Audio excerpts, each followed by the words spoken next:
والصلاة والسلام على الصادق الوعد نبينا محمد وعلى آله وصحبه ajma'in, amma ba'du.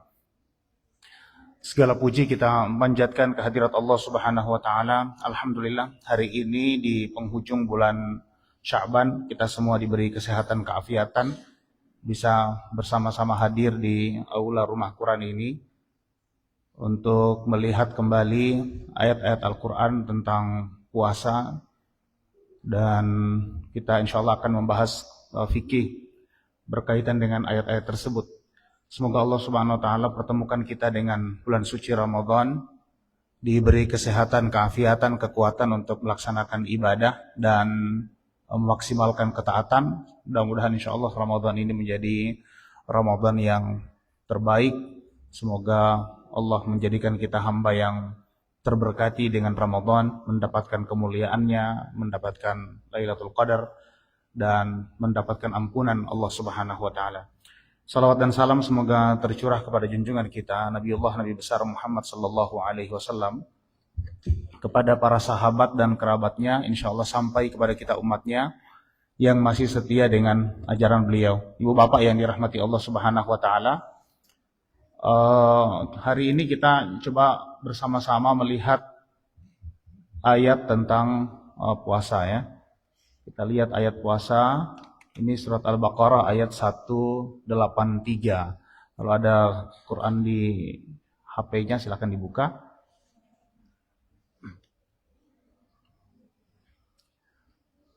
Kita baca dulu bersama-sama ya. Sama-sama. أعوذ بالله من الشيطان الرجيم بسم الله الرحمن الرحيم يا أيها الذين آمنوا كتب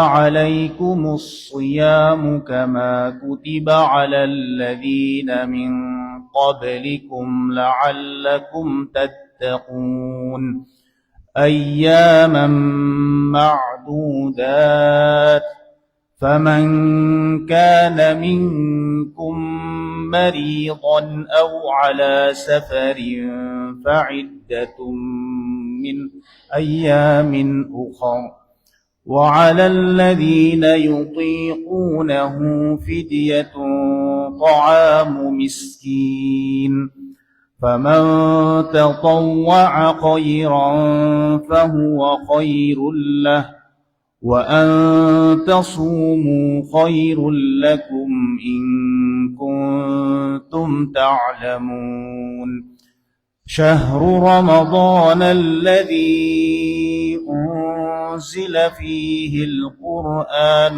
هدى للناس وبينات من الهدى والفرقان فمن شهد منكم الشهر فليصم ومن كان مريضا أو على سفر فعدة من أيام أخر يريد الله بكم اليسر ولا يريد بكم العسر ولتكملوا العدة ولتكبروا الله على ما هداكم ولعلكم تشكرون وإذا سألك عبادي عني فإني قريب أجيب دعوة الداع إذا دعان فليستجيبوا لي وليؤمنوا بي لعلهم يرشدون أحل لكم ليلة الصيام الرفث إلى نسائكم هن لباس لكم وأنتم لباس لهن علم الله أنكم كنتم تختانون أنفسكم فتاب عليكم وعفى عنكم فالآن باشروهن وابتغوا ما كتب الله لكم وكلوا واشربوا حتى يتبين لكم الخيط الأبيض من الخيط الأسود من الفجر ثم أتموا الصيام إلى الليل ولا تباشروهن وأنتم عاكفون في المساجد تلك حدود الله فلا تقربوها كذلك يبين الله آياته للناس لعلهم يتقون ولا تأكلوا أموالكم بينكم بالباطل وتدلوا بها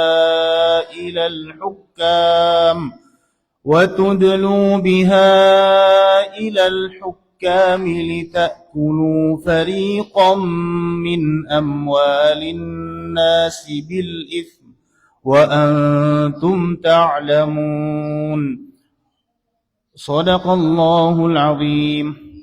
Baik Bapak Ibu yang dirahmati Allah Subhanahu wa taala, ini beberapa ayat dari Al-Qur'an yang biasanya kita jadikan sebagai dalil untuk melaksanakan ibadah puasa. Dimulai dari ayat 183 Al-Baqarah, ya ayyuhalladzina amanu kutiba alaikumus shiyam kama kutiba alal ladzina min qablikum la'allakum tattaqun. Wahai orang-orang beriman, diwajibkan kepada kalian berpuasa sebagaimana diwajibkan kepada orang-orang sebelum kalian agar kalian bertakwa. Ayat ini menjadi dasar ya. Sering kita dengar ayat ini dibaca sebagai dalil pelaksanaan ibadah puasa Ramadan. Sebab puasa yang diwajibkan kepada kita itu sebetulnya cuma satu, yaitu puasa Ramadan. Itu saja puasa yang wajib. Walaupun nanti ada puasa yang wajib karena hal lain ya. Bukan wajib kepada seluruh orang. Kalau Ramadan kan wajib kepada umumnya orang Islam. Tapi kalau yang ada puasa yang tidak wajib kepada semua orang. Misalnya puasa kafarat ya.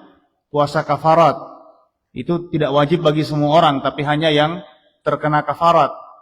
Contohnya orang yang bersumpah dan melanggar sumpahnya, kena denda sumpah, berapa hari puasa? 3 hari puasa. Kemudian kalau berhubungan suami istri siang hari Ramadan, itu salah satu dendanya adalah puasa 2 bulan berturut-turut.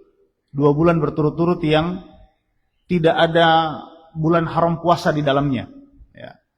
Atau puasa-puasa yang lain juga yang wajib, misalnya puasa tamattu. Ya. Kalau orang berhaji dengan haji tamattu, mendahulukan umroh daripada haji, maka dia diwajibkan berpuasa atau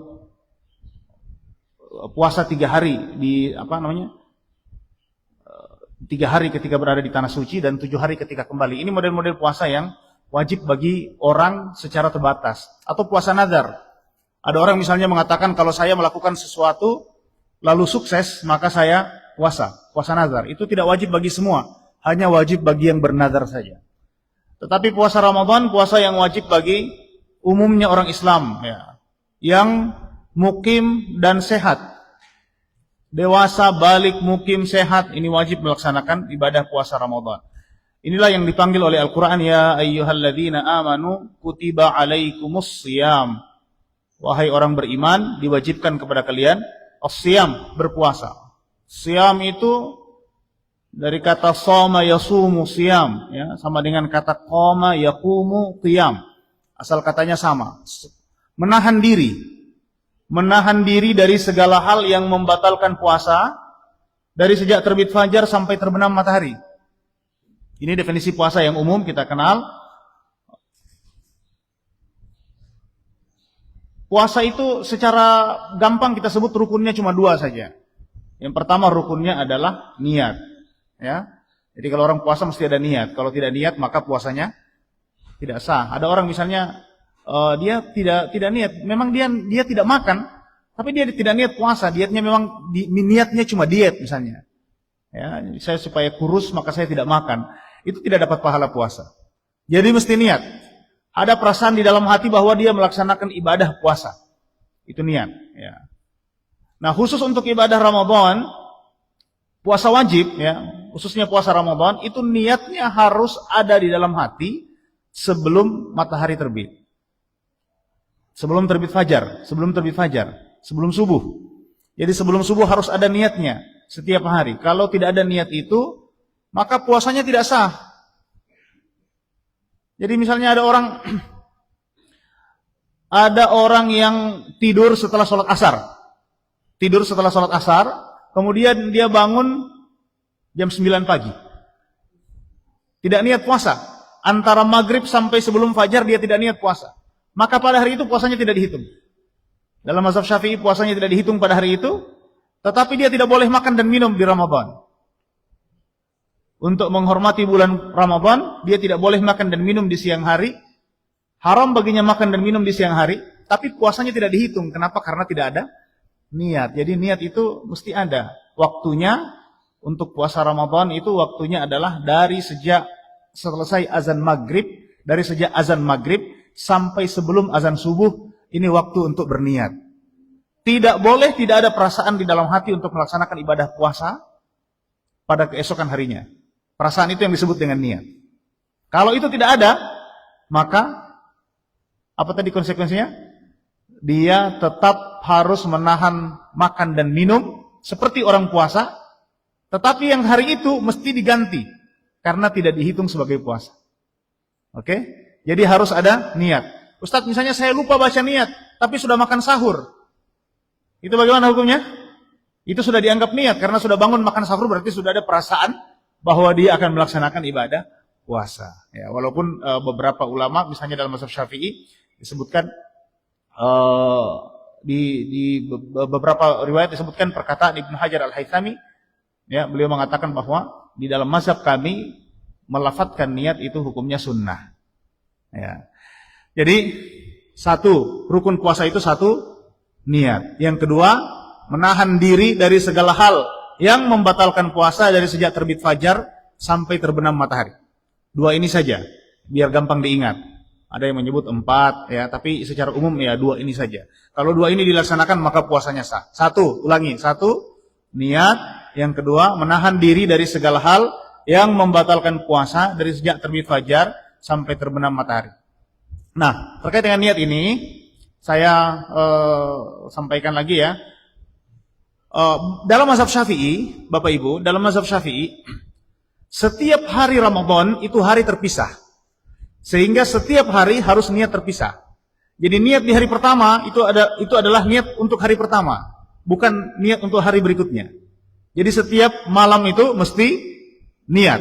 Ya, kalau hari pertama niat, hari kelima tidak niat, hari keenam niat, hari kelima tidak dihitung puasanya.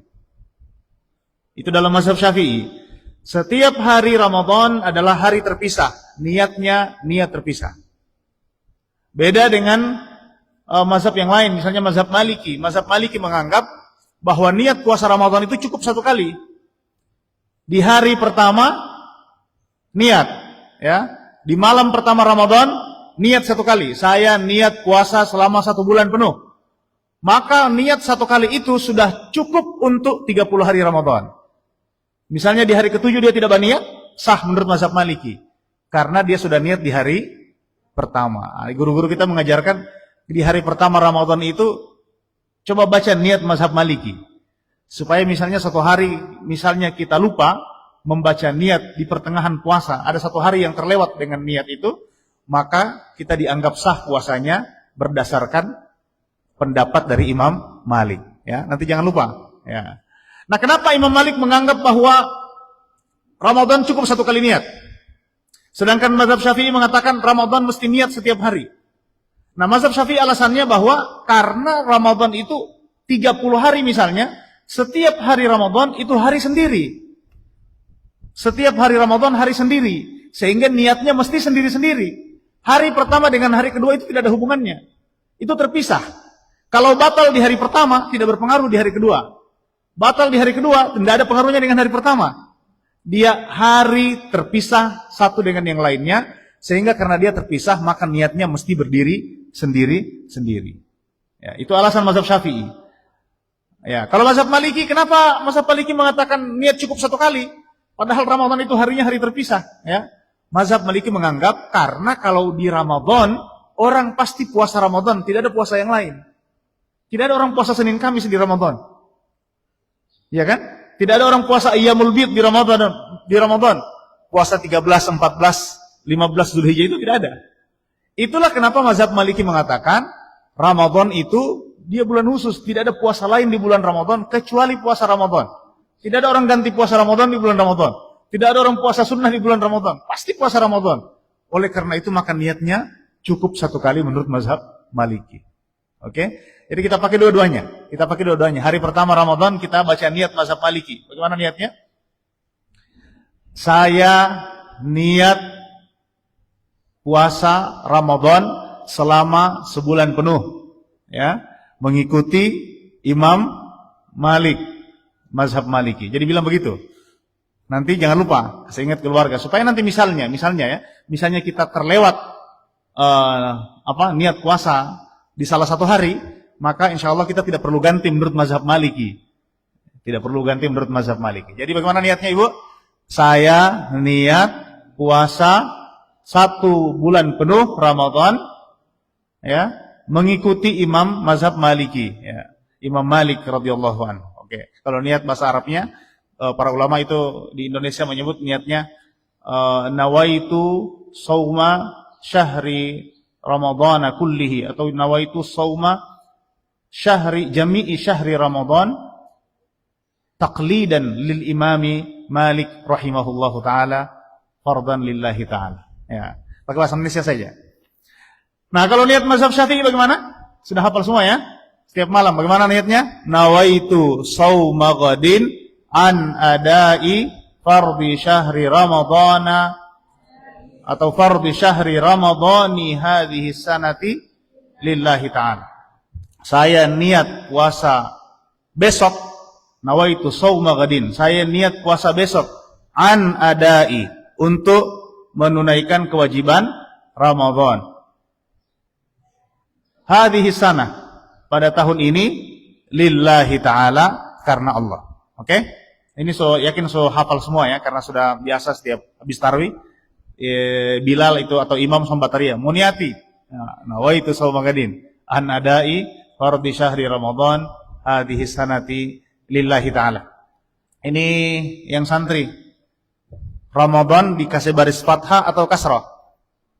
Nawaitu shauma ghadin an adai fardhi syahri Ramadhana atau Ramadhani? Ramadhana atau Ramadhani? Ya, ini posisinya Ramadan itu dalam bahasa Arab itu ismul ladzi la yansharif. Ismul ladzi la yansharif tidak boleh dibariskan kasrah. Semua nama yang ada alif dan nun masuk dalam kelompok isim yang tidak boleh dibariskan kasrah. Misalnya Luqman, tidak boleh Luqmani. Imran, Salman, ya, Utsman, apa lagi? Ya, Yusron. Itu tidak boleh pakai, kalau dia nama ada alif nun ujungnya, maka itu tidak dibariskan kasrah. Ya, tidak dibariskan kasrah walaupun posisinya harusnya berbaris kasrah. Tetapi dia boleh dibariskan kasrah kalau posisinya menjadi mudhaf, idhafah, ya. Maka di dalam kasus ini niat puasa Ramadan itu sebetulnya boleh dibariskan kasrah. Nawaitu shauma ghadin an adai fardhi syahri Ramadhani hadhihi sanah. Jadi gitu ya. Dia jadi idhafah, Ramadhani hadhihi sanah lillahi ta'ala. Baik. Jadi ulangi, rukun puasa adalah pertama berniat, ya. Yang kedua menahan diri dari segala hal yang membatalkan puasa dari sejak terbit fajar sampai terbenam matahari. Oke.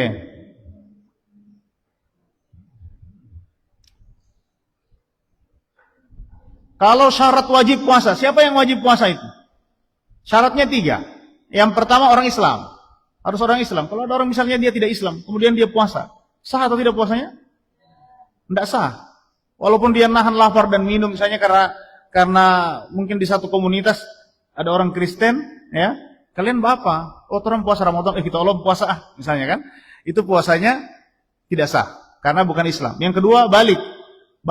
Kalau anak-anak belum balik, maka puasanya sah, tetapi dia belum wajib puasa. Dia belum wajib puasa. Kemudian yang ketiga adalah al-aqlu, berakal, dia harus bukan orang gila, ya. Dan puasa, syarat wajib puasa yang keempat adalah al-qudratu 'anis siyam.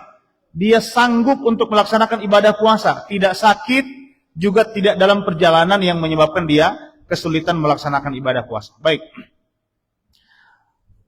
Ya ayyuhalladzina amanu kutiba 'alaikumus shiyam, diwajibkan kepada kalian berpuasa kama kutiba 'alal ladzina min qablikum, sebagaimana puasa itu diwajibkan kepada orang-orang sebelum kalian. Berarti sebelum kita ini orang puasa juga. Karena Quran bilang puasa ini wajib ke kita sebagaimana wajib bagi orang-orang sebelum kita. Ternyata ibu bapak yang dirahmati Allah SWT, kalau kita buka kitab-kitab tafsir, kita menemukan bahwa ternyata puasa ini dengan model puasa seperti yang kita lakukan itu sebetulnya sudah ada dilakukan oleh semua nabi dari zaman Nabi Adam alaihi salam. Walaupun syariatnya beda-beda, tapi puasanya itu ada. Ya, ada para ulama tafsir yang mengatakan puasa Ramadan itu, Ramadan 1 bulan seperti itu sudah ada dari sejak zaman Nabi Adam. Ya, walaupun ini ada perdebatan, tapi ada ahli tafsir yang mengatakan 1 bulan penuh seperti Ramadan itu ada dari sejak Nabi Adam. Dan kemudian berikutnya pengikut agama-agama atau pengikut para nabi itu kemudian merubah kewajiban Ramadan itu. Misalnya cuma 1 hari di depan, 1 hari di belakang. Ya. Jadi kalau cuma puasa 1 hari di depan, 1 hari di belakang itu, menurut ahli tafsir itu sama dengan dulu orang-orang pengikut agama dulu yang merubah syariat Nabi mereka. Jadi puasa Ramadan itu ada yang menyebut ahli tafsir yang mengatakan sudah ada seperti puasa orang-orang dulu di zaman dulu. Ya. Ada juga yang mengatakan kama kutiba 'alal ladzina min qablikum, sebagaimana diwajibkan kepada orang sebelum kita itu bukan Ramadan penuh. Tapi setiap umat itu ada kewajiban puasa. Misalnya, kita tahu bahwa dalam syariat Nabi Daud alaihi salam disebut di dalam hadis, sebaik-baik puasa itu adalah puasa Daud. Ya, Nabi Daud puasanya bagaimana? Nabi Daud itu puasanya sehari puasa, sehari berbuka. Terus begitu. Jadi puasanya 6 bulan. Ya, 6 bulan, tetapi ada selang-seling. Sehari puasa, sehari tidak puasa. Sehari puasa, sehari tidak puasa. Jadi setiap bulan dia puasa 15 hari. Di total semuanya jadi 6 bulan. Itu puasa Nabi Daud alaihi salam. Ada juga yang mengatakan bahwa syariat puasa di setiap nabi itu berbeda. Ya, caranya berbeda dan yang ditahan juga berbeda. Ini ada ahli tafsir yang mengatakan seperti itu. Mereka berdalil misalnya dengan ayat Al-Quran yang menceritakan tentang Sayyidatuna Maryam. Coba lihat cerita Maryam itu dalam Al-Quran disebut. Maryam itu ketika dia sudah hampir melahirkan Nabi Isa alaihi salam, dia bersandar di batang kurma. Jadi dia pergi menjauh dari mihrabnya supaya tidak didatangi orang. Maksudnya supaya orang tidak datang demo ya, karena Maryam ini disiapkan sejak kecil, diketahui disiapkan untuk menjadi menjadi tidak bekerja yang lain kecuali menyembah Allah. Apa istilahnya? Seperti biarawati begitu ya. Jadi dia di mihrab saja beribadah. Sejak awal memang Imran atau Imran, istri Imran ini telah mewakafkan putrinya ya untuk menjadi mihrab, beribadah di mihrab itu. Karena dia mewakafkan anaknya, meminta kepada Allah supaya diberi anak laki-laki agar anak laki-laki jadi nabi, tapi ternyata diberi anak perempuan. Maka dia mewakafkan anaknya itu supaya dari kecil ibadah. Tapi ternyata setelah dewasa Maryam ini hamil. Maryam hamil, ya. Datang malaikat Jibril kemudian mengatakan kepada Maryam bahwa engkau nanti akan hamil, ya. Akan melahirkan, akan lahir darimu seorang nabi. Maryam mengatakan, bagaimana saya hamil ini? Walam yamsasni bashar, belum disentuh laki-laki. Qala kadzalikillahu yakhluqu ma yasha. Demikianlah Allah Subhanahu wa taala menciptakan apa yang Dia inginkan. Maka Maryam itu kemudian menjauh dari kampung, dia pergi ke bersandar di bawah batang pohon kurma. Ini cerita di Quran. Setelah itu, ketika dia lapar, kata Quran, wa huzzi ilaiki bi jid'in nakhlati tusaqit alaiki rutaban janiyya. Goncangkan Maryam batang kurma itu supaya buah kurmanya jatuh. Fakuli washrabi wa qarri aina. Makanlah, minumlah, dan bahagiakan dirimu. Maksudnya tenangkan dirimu. Fa imma tarayinna minal bashari ahadan faquli inni nadhartu lirrahmani sawma falan ukallimal yawma insiya.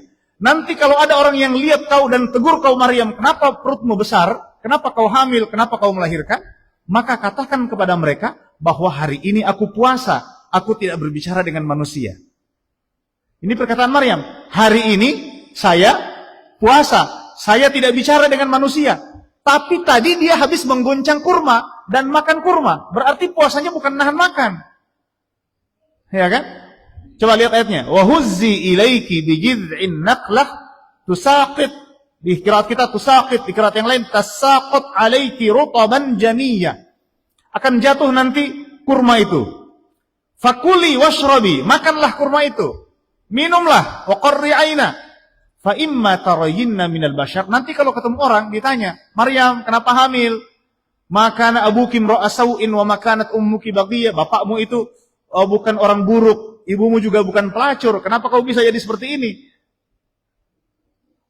Faquli inni nadhartu lirrahmani sawma. Bilang sama mereka, wahai Maryam, saya hari ini puasa.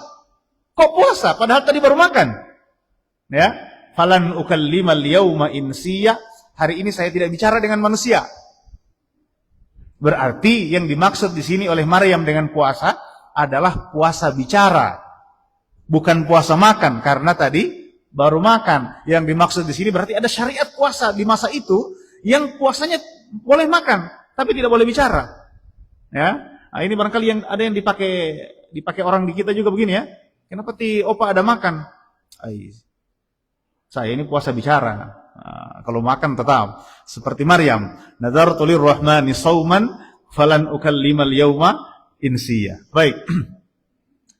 Kutiba alaikumus shiyam kama kutiba alal ladzina min qablikum. Diwajibkan kepada kalian puasa sebagaimana diwajibkan kepada orang sebelum kalian. Nah, salah satu hikmahnya kenapa Allah perlu menyebut bahwa puasa ini diwajibkan kepada orang sebelum kita, para ahli tafsir menyebut bahwa ini hikmahnya adalah supaya kalian tahu bahwa puasa ini gampang.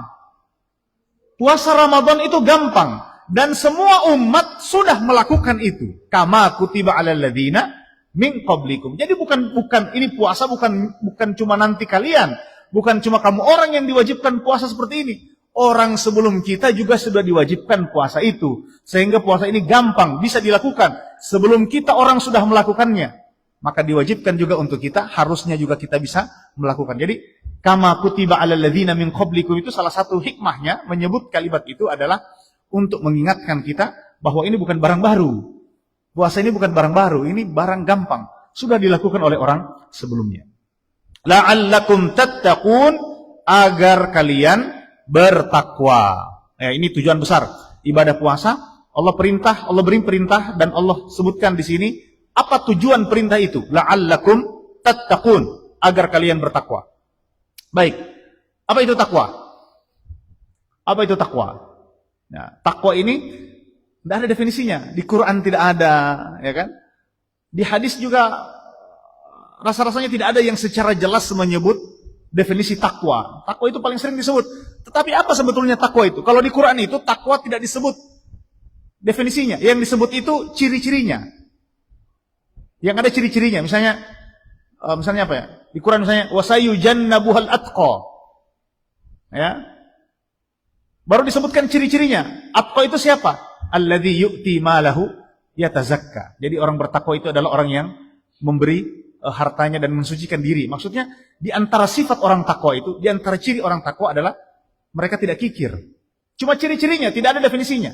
Atau misalnya di surat Al-Baqarah, Alif Lam Mim Dzalikal kitabu la raiba fi hudal lil muttaqin. Alif Lam Mim, inilah kitab Al-Quran ini tidak ada keraguan padanya, petunjuk bagi orang bertakwa. Siapa itu orang bertakwa? Allah menjelaskan ciri-cirinya. Alladzina yu'minuna bil ghaib. Ya kan? Orang-orang yang beriman kepada yang ghaib, wa yuqimuna shalah wa mimma razaqnahum yunfiqun walladzina yu'minuna bima unzila ilaik wa ma unzila min qablik wa bil akhirati hum yuqinun. Ada 7 ciri-ciri orang bertakwa. Jadi cuma ciri-cirinya. Definisinya apa takwa itu? Itu menjadi tujuan utama ibadah puasa. Tapi definisinya itu apa? Takwa itu. Nah, pertanyaan ini pernah juga ditanyakan oleh Khalifah Umar bin Khattab. Ketika beliau menjadi khalifah, beliau juga bertanya-tanya, sebenarnya takwa itu maksudnya apa itu takwa? Maka dia bertanya kepada seorang sahabat terkenal zaman itu yang menjadi rujukan ilmu di Madinah atau pendiri madrasah Madinah, sahabat Ubay bin Ka'ab, ya. Umar memanggil Ubay bin Ka'ab kemudian bertanya kepadanya, "Wahai Ubay, apa itu takwa? Apa itu takwa?" Ubay bin Ka'ab menjawab begini, "Wahai khalifah, pernahkah engkau berjalan di satu jalan yang penuh duri? Jalannya sempit, jalannya gelap, jalannya susah, ranjaunya banyak, durinya banyak. Pernahkah jalan di jalan seperti itu?" Kata Sayyidina Umar, "Pernah." "Apa yang kau lakukan kalau jalan di tempat seperti itu?" Sayyidina Umar mengatakan, "Aku akan berhati-hati." Kata Ubay bin Ka'ab, "Itulah takwa wahai khalifah. Takwa itu kita di dunia ini berhati-hati." Ya. Mau bikin apa-apa, hati-hati. Ini boleh atau tidak ini. Ini akan mengantarkan saya ke surga atau nanti akan menyebabkan saya ke neraka. Ini sah atau tidak sah. Ya. Ini halal atau haram. Itu takwa. Takwa itu adalah sikap kehati-hatian. Ini menurut Ubay bin Ka'ab. Dan inilah tujuan besar dari ibadah puasa. La'allakum tattaqun, agar kalian bertakwa. Oke.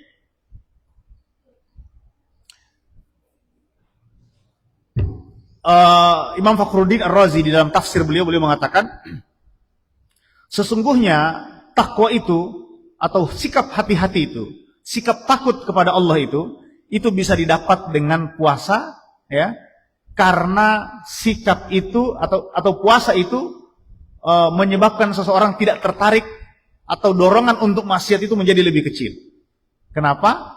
Karena jalur syahwatnya tertutup dengan laparnya perut. Ini kata Imam Fakhruddin Ar-Razi. Jadi kalau orang lapar perutnya, itu syahwatnya menurun. Tapi kalau perutnya kenyang, badannya segar, itu syahwatnya meningkat. Orang kalau swak, kalau loyo, mana ada orang swak-swak dia misalnya lapar, baru dia misalnya mau bacuri ayam, kan tidak ya? Swak begini, bacuri ayam, bekejar ayam, kan tidak mungkin. Jadi syahwatnya untuk melakukan dosa itu menjadi menurun karena perutnya lapar. Ini kata Imam Fakhruddin Ar-Razi. Baik. Ayyaman ma'dudat. Puasa ini diwajibkan pada hari-hari yang telah ditentukan. Ayyaman ma'dudat. Kita lihat terjemahannya. Hari-hari tertentu. Faman kana minkum maridhan. Maka siapa di antara kalian yang sakit, maridhan, au ala safar, atau di dalam perjalanan, fa'iddatum min ayyamin ukhar. Dia boleh tidak puasa dan menggantinya pada hari yang lain. Wa 'alal ladzina yutiqunahu, dan orang yang tidak sanggup atau berat menjalankan ibadah puasa, fidyatun ta'amu miskin, maka dia boleh membayar fidyah, memberi makan orang miskin. Faman tatawwa'a khairan fahuwa khairul lah. Siapa yang dengan kerelaan hati mengerjakan kebaikan, maka itu lebih baik baginya. Wa an tasumu khairul lakum in kuntum ta'lamun. Dan kalau kalian puasa, itu lebih baik bagi kalian jika kalian mengetahui. Ibu bapak, ayat ini mengandung banyak sekali hukum fikih, ya, yang berkaitan dengan puasa. Coba lihat. Yang pertama, Allah mengatakan ayyaman ma'dudat, bahwa puasa itu hari-harinya sudah ditentukan. Jadi sudah ditetapkan harinya, waktunya sudah ditetapkan, jumlah harinya sudah ditetapkan, jadwal buka dan sahurnya sudah ditetapkan, tidak boleh lewat. Ya, tidak boleh lewat. Tidak boleh orang sahur misalnya jam 8 pagi, sudah ditetapkan sebelum terbit fajar. Ya. Kemudian tidak boleh misalnya orang puasa di luar Ramadan. Ada orang misalnya, saya ini sebelum puasa sebelum Ramadan misalnya saya ini ada puasa 5 hari. Kira-kira sebelum kurang akan Ramadan itu, jadi saya boleh 25 hari, yang 5 hari sesudah. Tidak bisa.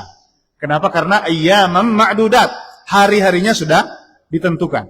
Dari sejak hari pertama Ramadan sampai hari terakhir Ramadan, itu wajib melaksanakan ibadah puasa. Ini nanti hukum fikih yang berkaitan dengan ayat ini.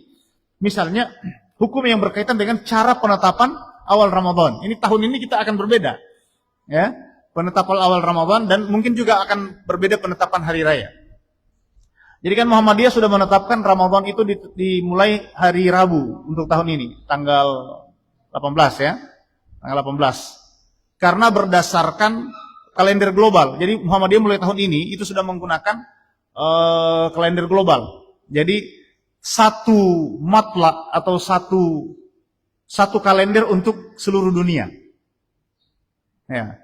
Sehingga karena posisi hilal itu sudah di atas 5 derajat dan sudah mungkin terlihat di Alaska, maka Muhammadiyah mengatakan di Indonesia juga sudah harus puasa. Itu sudah berlaku mulai tahun ini di Muhammadiyah, ya. Jadi nanti Muhammadiyah itu puasa mulai hari Rabu sudah fix. Dia sudah tetapkan. Tapi kalau di NU atau pemerintah itu biasanya atau Saudi, Mesir ya, itu menggunakan ru'yatul hilal dengan kemungkinan imkanur ru'yah. Harus melihat hilal itu dengan posisi hilal yang mungkin terlihat dari tempat, dari suatu negara. Jadi bukan cuma hilalnya terlihat, tapi hilalnya harus dalam posisi boleh terlihat. Dan itu ditetapkan oleh kriteria MABIMS itu, Malaysia, Brunei, apalagi Singapura, Indonesia, ya. Itu ditetapkan kriterianya adalah 2 derajat, di atas 2 derajat dengan elongasi berapa itu, ada perhitungannya itu. Jadi dia dalam posisi bisa terlihat. Nah sekarang ini posisinya itu belum mungkin terlihat. Sehingga kemungkinan nanti kita puasanya pada hari Kamis. Insya Allah puasanya hari Kamis, kemungkinan besar hari Kamis karena posisi di Indonesia hilal itu tidak terlihat. Karena walaupun dia sudah wujud, sudah ada, tapi tidak terlihat. Ini paham ini soal terlihat atau tidak terlihat ya? Jadi begini, kalau ini kan ini misalnya bumi bulat ya. Bumi bulat, ini taruhlah garis bumi. Kemudian hilalnya ini bulan. Ibu berdiri di sana. Hilalnya sudah muncul di sini. 0, sekian derajat hilal itu, 0,1 derajat hilal itu sudah wujud, sudah ada berarti. Berarti sudah bulan baru secara bulan, secara perhitungan falak sudah bulan baru. Tetapi pada posisi seperti itu di bawah 2 derajat, kita berdiri di sebelah sini pakai alat apapun, hilalnya tidak terlihat. Karena dia di bawah ufuk. Jadi pada saat ijtima sore hari sebelumnya, itu hilalnya tidak terlihat. Jadi masih sangat rendah. Posisi mungkin terlihat itu di atas 2 derajat. Kalau 2 derajat berarti dari sana sudah kemungkinan terlihat. Ini sudah kelihatan belum ini? Sudah kelihatan ya? Kalau ini sudah kelihatan ya. Kalau sudah kelihatan begini, itu berarti dia sudah terlihat. Nah, oleh karena itu di dalam teori ru'yah ini, walaupun hilal itu sudah ada, tetapi kalau belum terlihat maka dia tidak disebut bulan Ramadan, belum masuk bulan. Kenapa hadis Nabi mengatakan sumu li ru'yatihi wa aftiru li ru'yatihi. Berpuasalah dengan melihat hilal. Ru'yah itu artinya secara bahasa melihat, ya. Dan berbukalah dengan melihat hilal. Maksudnya berhari rayalah dengan melihat hilal. Jadi mesti terlihat secara bahasa.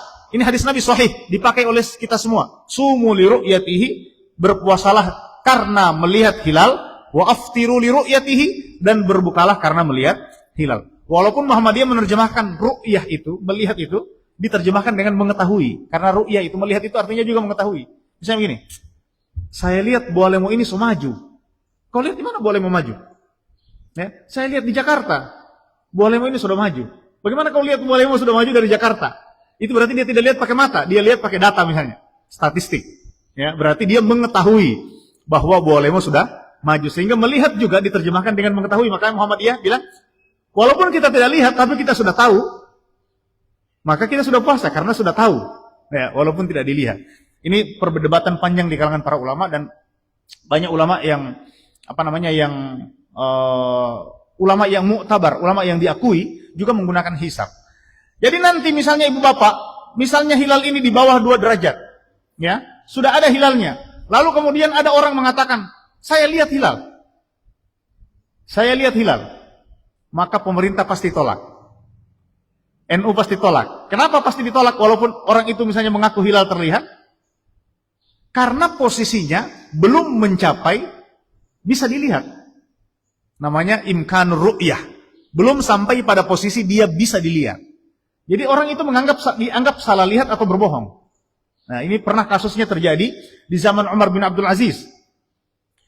Semua orang di sore hari, 1 hari sebelum Ramadan, semua orang mengatakan bahwa hilal tidak terlihat. Tapi ada satu sahabat, namanya Anas bin Malik, sahabat tua. Ini sahabat tua. Dia hidup dari zaman Nabi, hidup zaman Abu Bakar, hidup zaman Umar, zaman Utsman, zaman Ali, ya, zaman Muawiyah. Hidup di zaman Umar bin Abdul Aziz. Panjang umurnya. Ini salah satu sahabat yang didoakan oleh Rasulullah dengan 3 doa. Nabi mendoakan dia dengan 3 doa. Yang pertama, Rasulullah doakan dia panjang umur. Yang kedua, Rasulullah doakan banyak keturunannya. Ya. Yang ketiga, Rasulullah doakan dia masuk surga. Anas bin Malik mengatakan, saya sudah melihat 2. Panjang umur dan banyak keturunan. Yang satu nanti saya lihat di akhirat. Itu doa Nabi itu untuk Anas bin Malik. Panjangkan umurnya, berkahi rezekinya, kemudian banyakkan keturunannya, masukkan ke surga. Doa Nabi kepada Anas bin Malik. Waktu dia meninggal dunia, anaknya itu 90 orang. 90 berapa itu? Anaknya itu disebutkan di dalam riwayat. Banyak. Saking berkahnya doa Nabi ya. Baik. Anas bin Malik ini sudah tua, Pak. Di zaman Umar bin Abdul Aziz, semua orang di negeri itu tidak melihat hilal. Dia sendiri melihat hilal. Dan dia tidak mungkin berdusta. Sahabat Nabi, Anas bin Malik tidak mungkin berdusta. Kalau dia berdusta, maka akan membatalkan banyak sekali hadis. Hadis yang diriwayatkan Anas bin Malik itu ribuan. Kalau dia berdusta, maka banyak hadis yang batal. Dan dia sahabat itu sudah dijamin keadilannya, ya, diridhoi oleh Allah Subhanahu wa taala. Allah mengatakan radhiyallahu anhum wa radu'an. Allah ridha kepada mereka, mereka ridha kepada Allah. Jadi sudah dijamin keadilannya. Ya.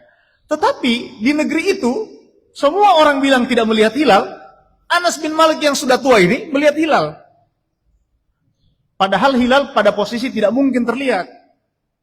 Maka Umar bin Abdul Aziz kemudian datang, "Di mana kau lihat hilal, wahai Tuhan?" "Itu saya lihat, sana hilal, saya lihat." Kata Anas bin Malik, "Saya lihat hilal itu. Saya lihat itu garis bulan kecil itu. Garis bulan sabit kecil di langit itu dilihat oleh Anas bin Malik." Masya Allah. Akhirnya kata Umar bin Abdul Aziz menyapu mukanya. Dia sapu mukanya. Disapu matanya, disapu mukanya. Baru dia bilang, "Lihat lagi, Tuhan, masih terlihat hilalnya?"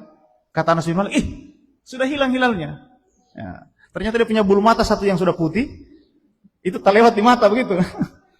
Terlewat di mata satu bulu mata putih. Lalu gara-gara itu dia menyangka itu hilal. Ya. Setelah disapu mukanya oleh Umar bin Abdul Aziz, hilalnya hilang.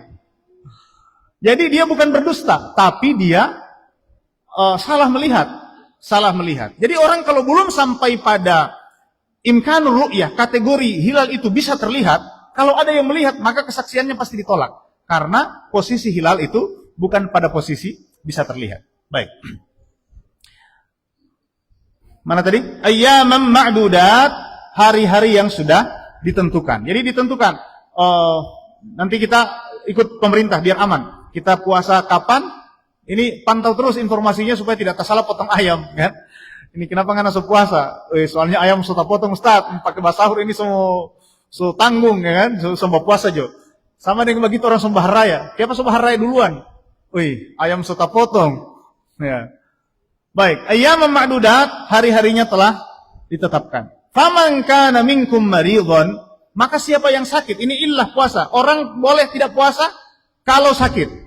Au ala safar, atau dalam perjalanan, fa'iddatum min ayyamin ukhar, maka dia boleh tidak puasa dan mengganti puasanya pada hari yang lain. Sekarang begini, Ustadz, ini sakit yang bagaimana yang boleh tidak puasa ini? Sakit bagaimana yang tidak boleh tidak puasa? Para ulama itu berbeda pendapat dalam 3 pendapat. Ada yang mengatakan puasa itu boleh ditinggalkan biar sakit apapun, sakit sekecil apapun boleh tidak puasa. Ya, ini pendapat ekstrim ya. Dan ini ternyata dipakai oleh beberapa ulama besar. Misalnya di dalam Islam itu ada namanya Ibnu Sirin. Ibnu Sirin itu satu kali para sahabatnya itu ulama besar, ya, ulama besar. Termasuk tabi'in, ya, Ibnu Sirin. Dia berguru dari banyak sahabat. Tabi'in ya, berguru dari banyak sahabat. Ibnu Sirin ini satu kali didatangi oleh teman-temannya para ulama bertamu ke rumahnya. Mereka dapati Ibnu Sirin lagi makan. Jadi ada bulan puasa, Ibnu Sirin ini didatangi oleh teman-temannya para ulama. Mereka dapat dia lagi makan mie goreng lagi. Mie goreng kira-kira begitu ya, makan siang-siang. Oh, Allah alam dia makan apa, tapi dia lagi makan, ya. Padahal dia ulama besar, semua orang heran. Kenapa ini Ibnu Sirin makan? Ya. Dia mengatakan sama teman-temannya, saya punya jari saya ini luka, tergores pisau. Jadi jarinya tergores pisau, gara-gara itu dia tidak puasa. Ya, ini pendapat pertama, bahwa sakit apapun boleh tidak puasa. Nah, ini agak ekstrim ya, kita takut-takut juga ini kalau mau pakai pendapat seperti ini. Ya. Ada pendapat kedua, pendapat yang mengatakan bahwa puasa itu boleh ditinggalkan oleh orang yang sakit kalau sakitnya mengancam jiwanya. Semua mati ini kalau dia sudah dalam posisi mau meninggal dunia. Ya, sakit parah berarti ya. Sakit parah. Ini pendapat kedua. Ya, jadi nanti sakit parah baru boleh meninggalkan puasa. Nah, pendapat ketiga, ini pendapat mayoritas ulama. Pendapat mayoritas ulama, sakit yang membolehkan tidak puasa itu adalah sakit yang puasa menyebabkan penyakitnya bertambah walaupun tidak parah. Walaupun tidak parah. Jadi kalau dia puasa penyakitnya bertambah walaupun tidak ada ancaman kematian, tidak sampai mau mati. Tapi kalau dia menahan lapar dan haus, maka sakitnya bertambah parah, ya. Itu dia boleh tidak puasa. Ma yu'athiru shaum fi taqwiyatih. Ya, ini ilahnya annal marada al-mubiha lil fitri huwa alladhi yuaddi ila dararin nafsi aw ziyadatin fil illah.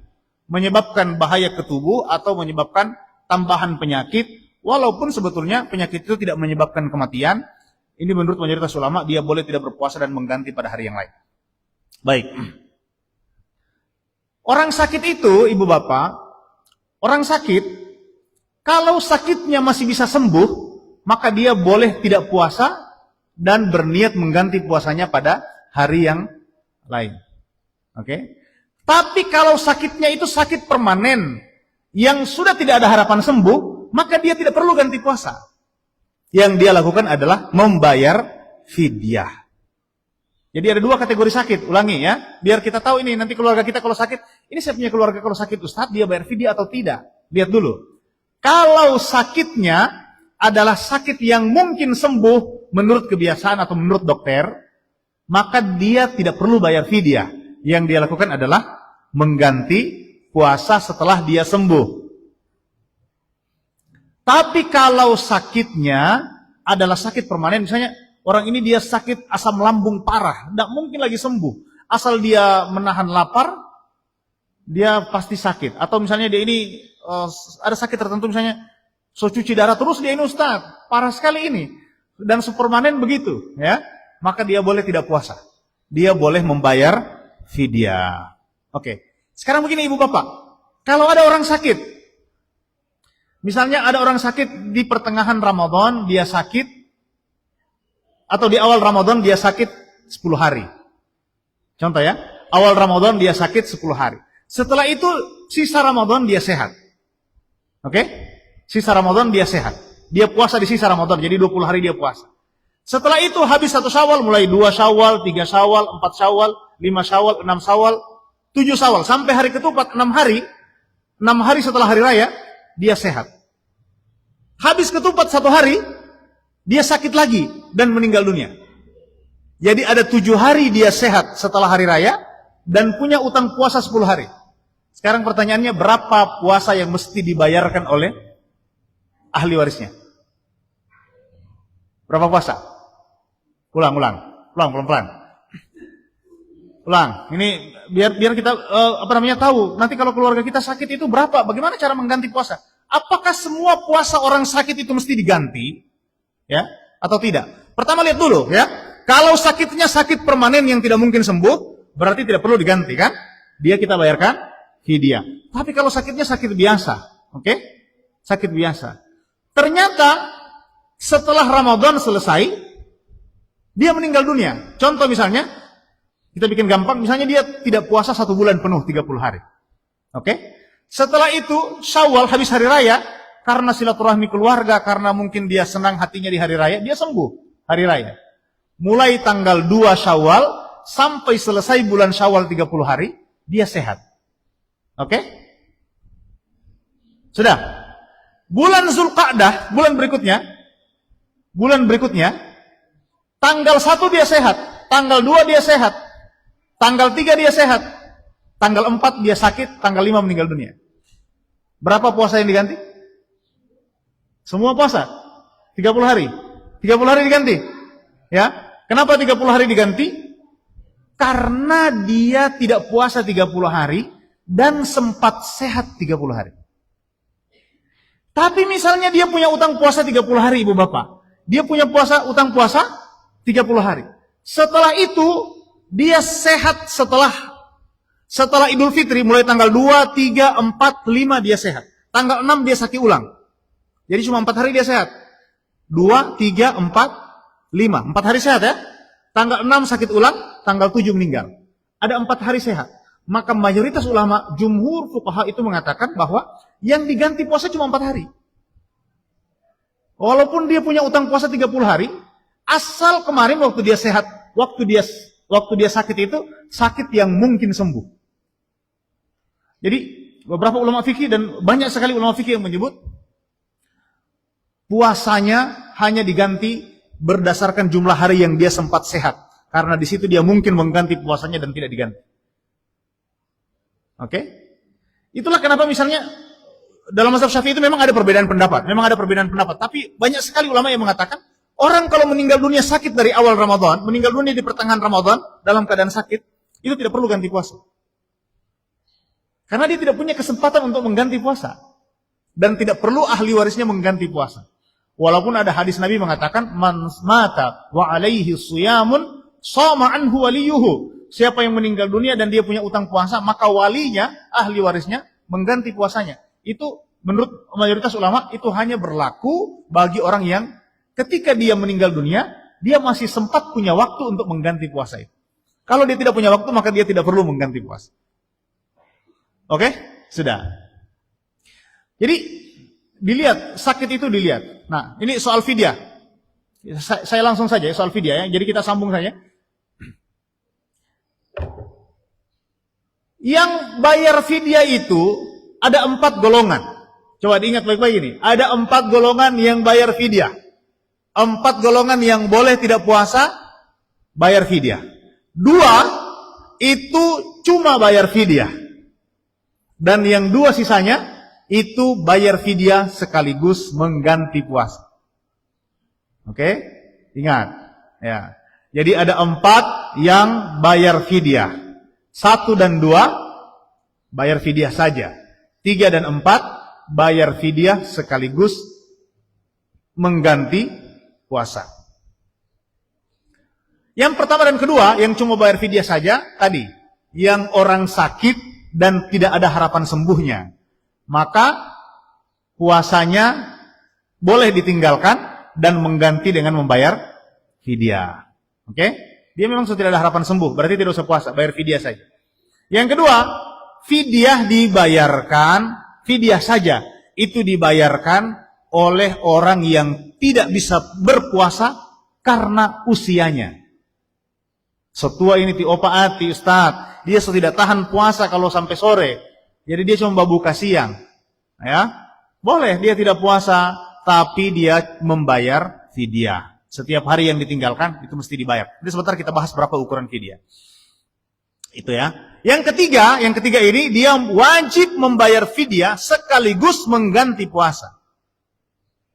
Wajib membayar fidyah sekaligus mengganti puasa. Siapa itu? Yaitu perempuan hamil atau menyusui yang tidak puasa karena khawatir dengan bayinya. Dia khawatir dengan bayinya. Misalnya begini, ibu kenapa tidak puasa? Ustaz, saya ini ada hamil. Nanti kalau saya puasa, nanti takutnya saya punya bayi ini kekurangan gizi. Takutnya saya punya bayi ini mau prematur. Takutnya bayi saya ini nanti ada apa-apa begitu. Dia takut dengan bayinya. Berarti ibu ini tidak puasa, dia mesti mengganti puasa yang dia tinggalkan sekaligus sekaligus dua-dua ya, sekaligus membayar fidyah. Oke? Tapi kalau dia tidak puasa, dia tidak khawatir dengan bayinya, dia khawatir dengan dirinya. Misalnya begini, saya ini Ustaz tidak puasa. Kenapa ibu tidak puasa? Saya soalnya hamil. Kalau saya puasa nanti saya sakit. Soalnya saya ini butuh gizi banyak. Saya takut saya sakit. Yang dia khawatir dirinya, bukan bayinya. Maka pada saat itu, dia cukup mengganti puasa saja, tidak membayar fidyah. Ya. Jadi orang hamil dan menyusui itu tidak ada cuma bayar fidyah. Yang ada adalah mengganti puasa. Plus fidyah, kalau dia khawatir dengan bayinya. Ya. Kecuali misalnya ada kasus terlalu banyak puasanya. Misalnya begini, tahun pertama dia hamil, ya, tahun pertama menikah dia hamil bulan Ramadan, dia tidak puasa, oke? Karena hamil. Tahun kedua dia tidak puasa lagi bulan Ramadan karena menyusui. Tahun ketiga dia hamil lagi anak kedua, ya, tidak puasa. Tahun keempat menyusui lagi anak kedua. Tahun kelima hamil lagi anak ketiga, ya kan? Tahun keenam menyusui lagi anak ketiga. Banyak kasus begini. Tahun ketujuh hamil lagi anak keempat. Ke-8 menyusui. Jadi 8 tahun dia tidak puasa. Ini bagaimana cara mengganti puasa 8 tahun ini? Mengganti puasa Ramadan 8 kali 3. Berapa itu? 240 hari mesti diganti. Ya, bagaimana? Semua hampir 1 tahun ini Ustaz. Apalagi kalau anaknya 10. Berapa deh? Atau kalau anaknya misalnya 6 saja. Anaknya 6. Dia tidak puasa berarti 12 tahun. Ya, hamil menyusui. Sebenarnya yang mesti ganti bapaknya ini. Yang mesti ganti bapaknya ini. Kenapa bisa terjadi itu, ya kan? Ini kasusnya sulit. Dia sulit mengganti puasa karena sudah terlalu banyak. Berarti kalau dia ganti puasanya itu 1 tahun. 365 hari kalau 6 anak. Hamil menyusui. Nah ini dalam kondisi seperti ini, ada beberapa ulama yang memberi keringanan. Pada kondisi seperti ini dia ganti puasa yang bisa dia ganti. Sisanya dia bayar fidyah. Ya. Oke. Jadi sakit tadi.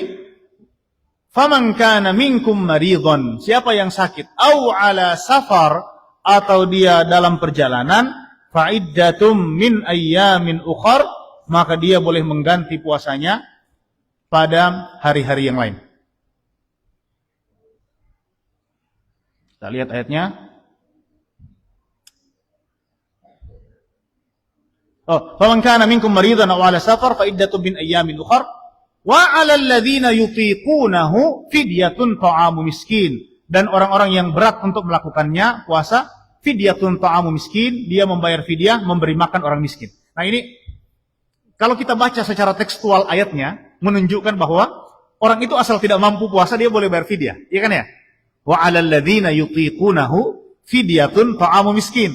Orang yang tidak sanggup melaksanakan ibadah puasa, maka dia boleh membayar fidyah, memberi makan fakir miskin. Jadi sebenarnya boleh, pilihannya boleh. Boleh puasa, boleh bayar fidyah. Ya kan? Tapi ada 2 pendapat ulama terkait potongan ayat ini. Sebagian ulama mengatakan ayat ini bukan dipahami secara tekstual seperti itu, tapi ada syarat-syaratnya. Yang lain mengatakan bahwa ayat ini sudah tidak berlaku.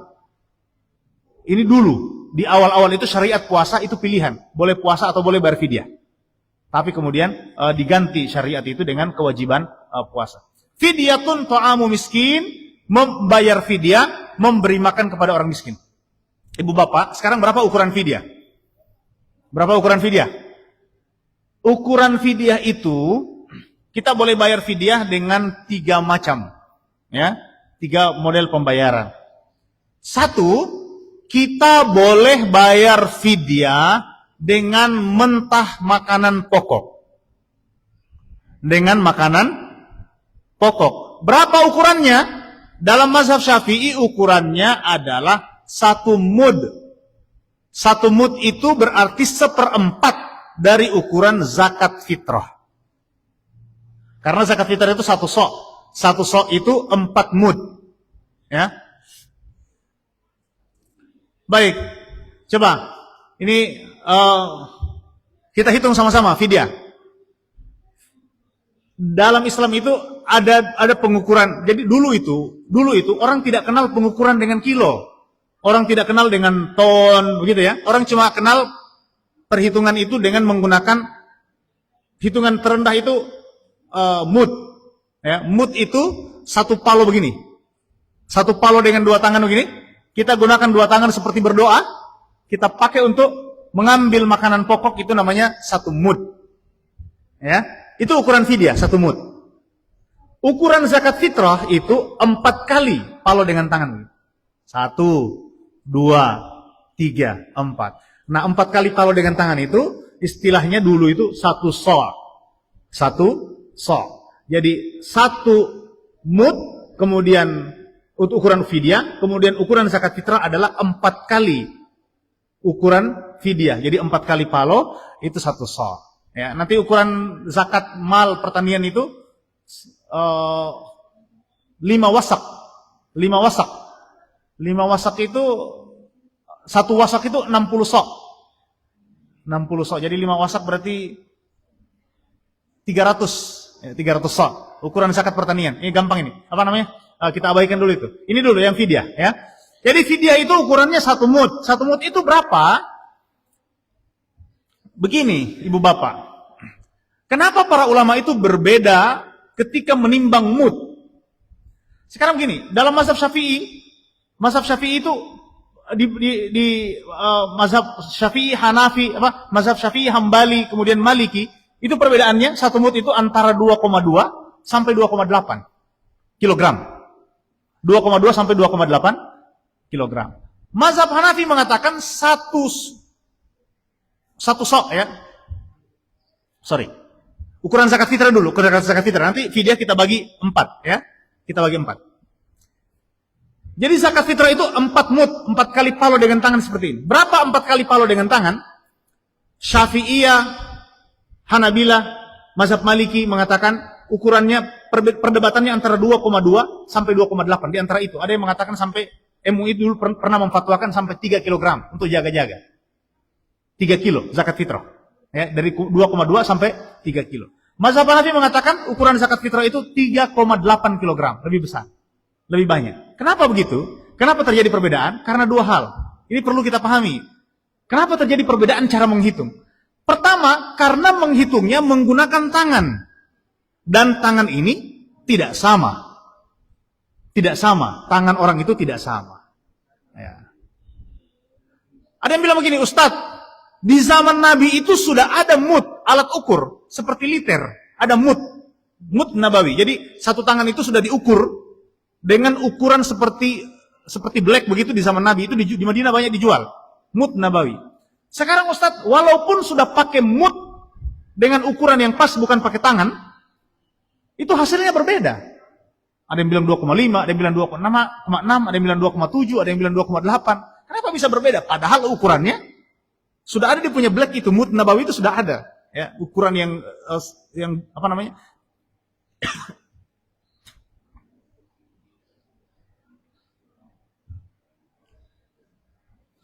Ukuran yang ditetapkan itu sudah ada.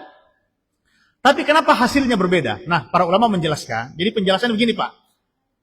Karena mud itu adalah ukuran ruang. Mud itu ukuran volume, Pak. Sedangkan kita menggunakan ukuran berat, ukuran massa. Ya. Kan kilogram itu ukuran berat. Sedangkan mud itu ukuran ruang, ukuran ruang.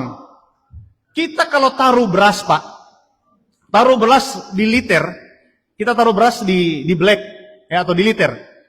Bapak taruh beras di loyang, beras yang baru dipanen hari ini di loyang kita taruh dengan beras yang dipanen 5 bulan lalu di loyang yang sama, itu beratnya tidak sama. Kenapa tidak sama? Karena kadar airnya, kepadatannya sudah berbeda, walaupun ruangnya sama. Jadi kita taruh misalnya beras di liter hari ini, yang baru panen hari ini, kita taruh misalnya beratnya 1 liter itu misalnya 1 liter itu misalnya 0,72 kilogram, ya kan?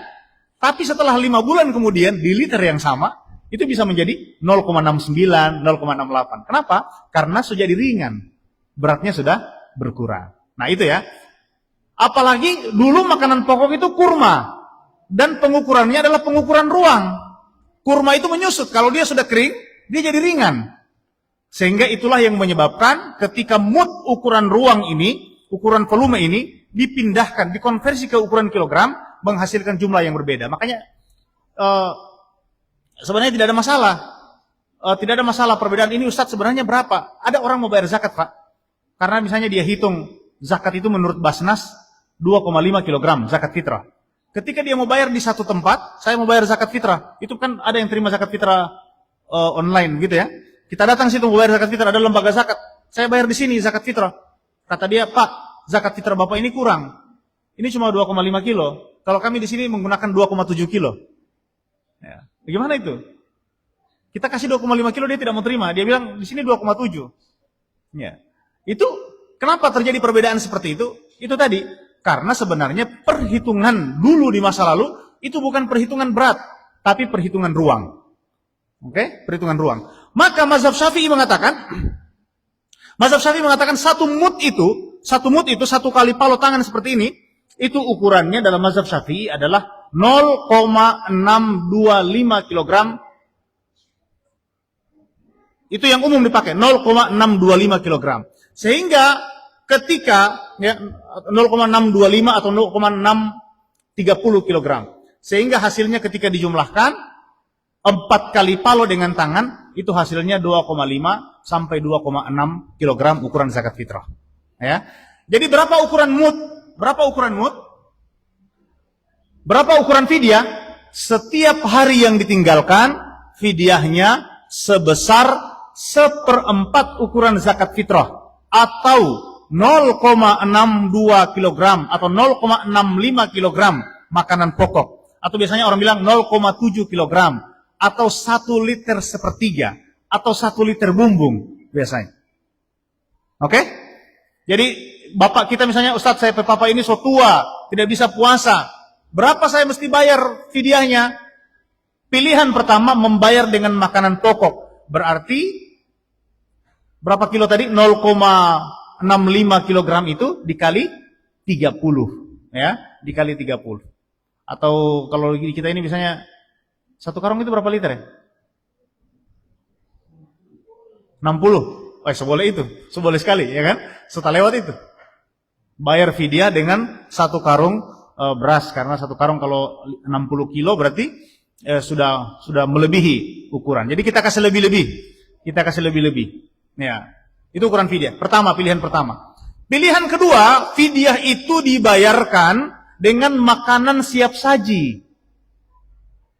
Setiap hari yang ditinggalkan, 1 porsi makan. Di kita ini kalau di Gorontalo ini bukan 1 porsi makan. Pemahaman orang di Gorontalo itu bukan 1 porsi makan. Tapi mau kasih makan sahur dengan kasih makan buka, berarti 2 porsi.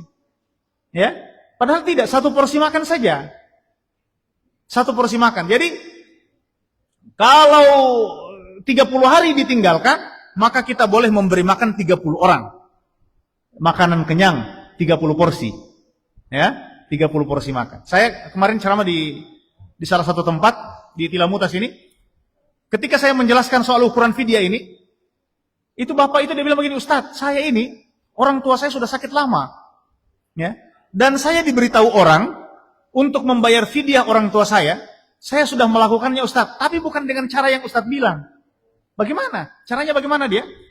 Dia bilang setiap hari Ustadz, selama Ramadan, ini sudah berlangsung beberapa tahun, selama Ramadan, saya mengundang 7 orang tetangga saya untuk makan sahur dan makan buka puasa di rumah selama 30 hari. 7 orang, 2 porsi makan, pagi, sahur dan buka, selama 30 hari. Saya bilang, banyak sekali. Ya kan? Dia bilang itu bukan dari saya, informasi itu saya dapat dari banyak orang dan banyak yang melakukannya di kampung saya, kata dia. Banyak sekali. Padahal fidyah itu kan dibayarkan, fidyah itu orang yang bayar fidyah itu rata-rata orang yang tidak produktif, ya kan?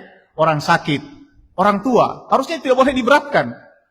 Tidak boleh diberatkan. Jadi ukurannya itu 1 mud.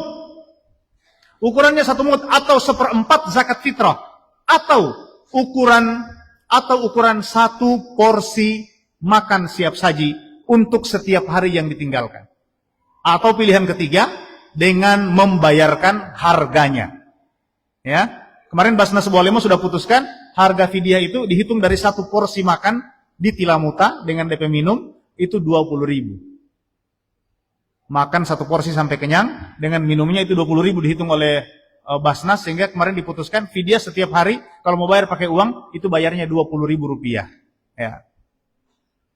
Minggu lalu Basnas Pusat itu mengeluarkan fatwa fidyah itu 65.000 per hari.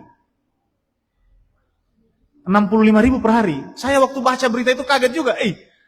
Makan apa ini 65.000 satu kali makan ini? Makan apa itu 65.000 satu kali makan, ya? Besar sekali fidyahnya. Ya. Baik, kapan bayar fidyahnya? Kapan bayar fidyah?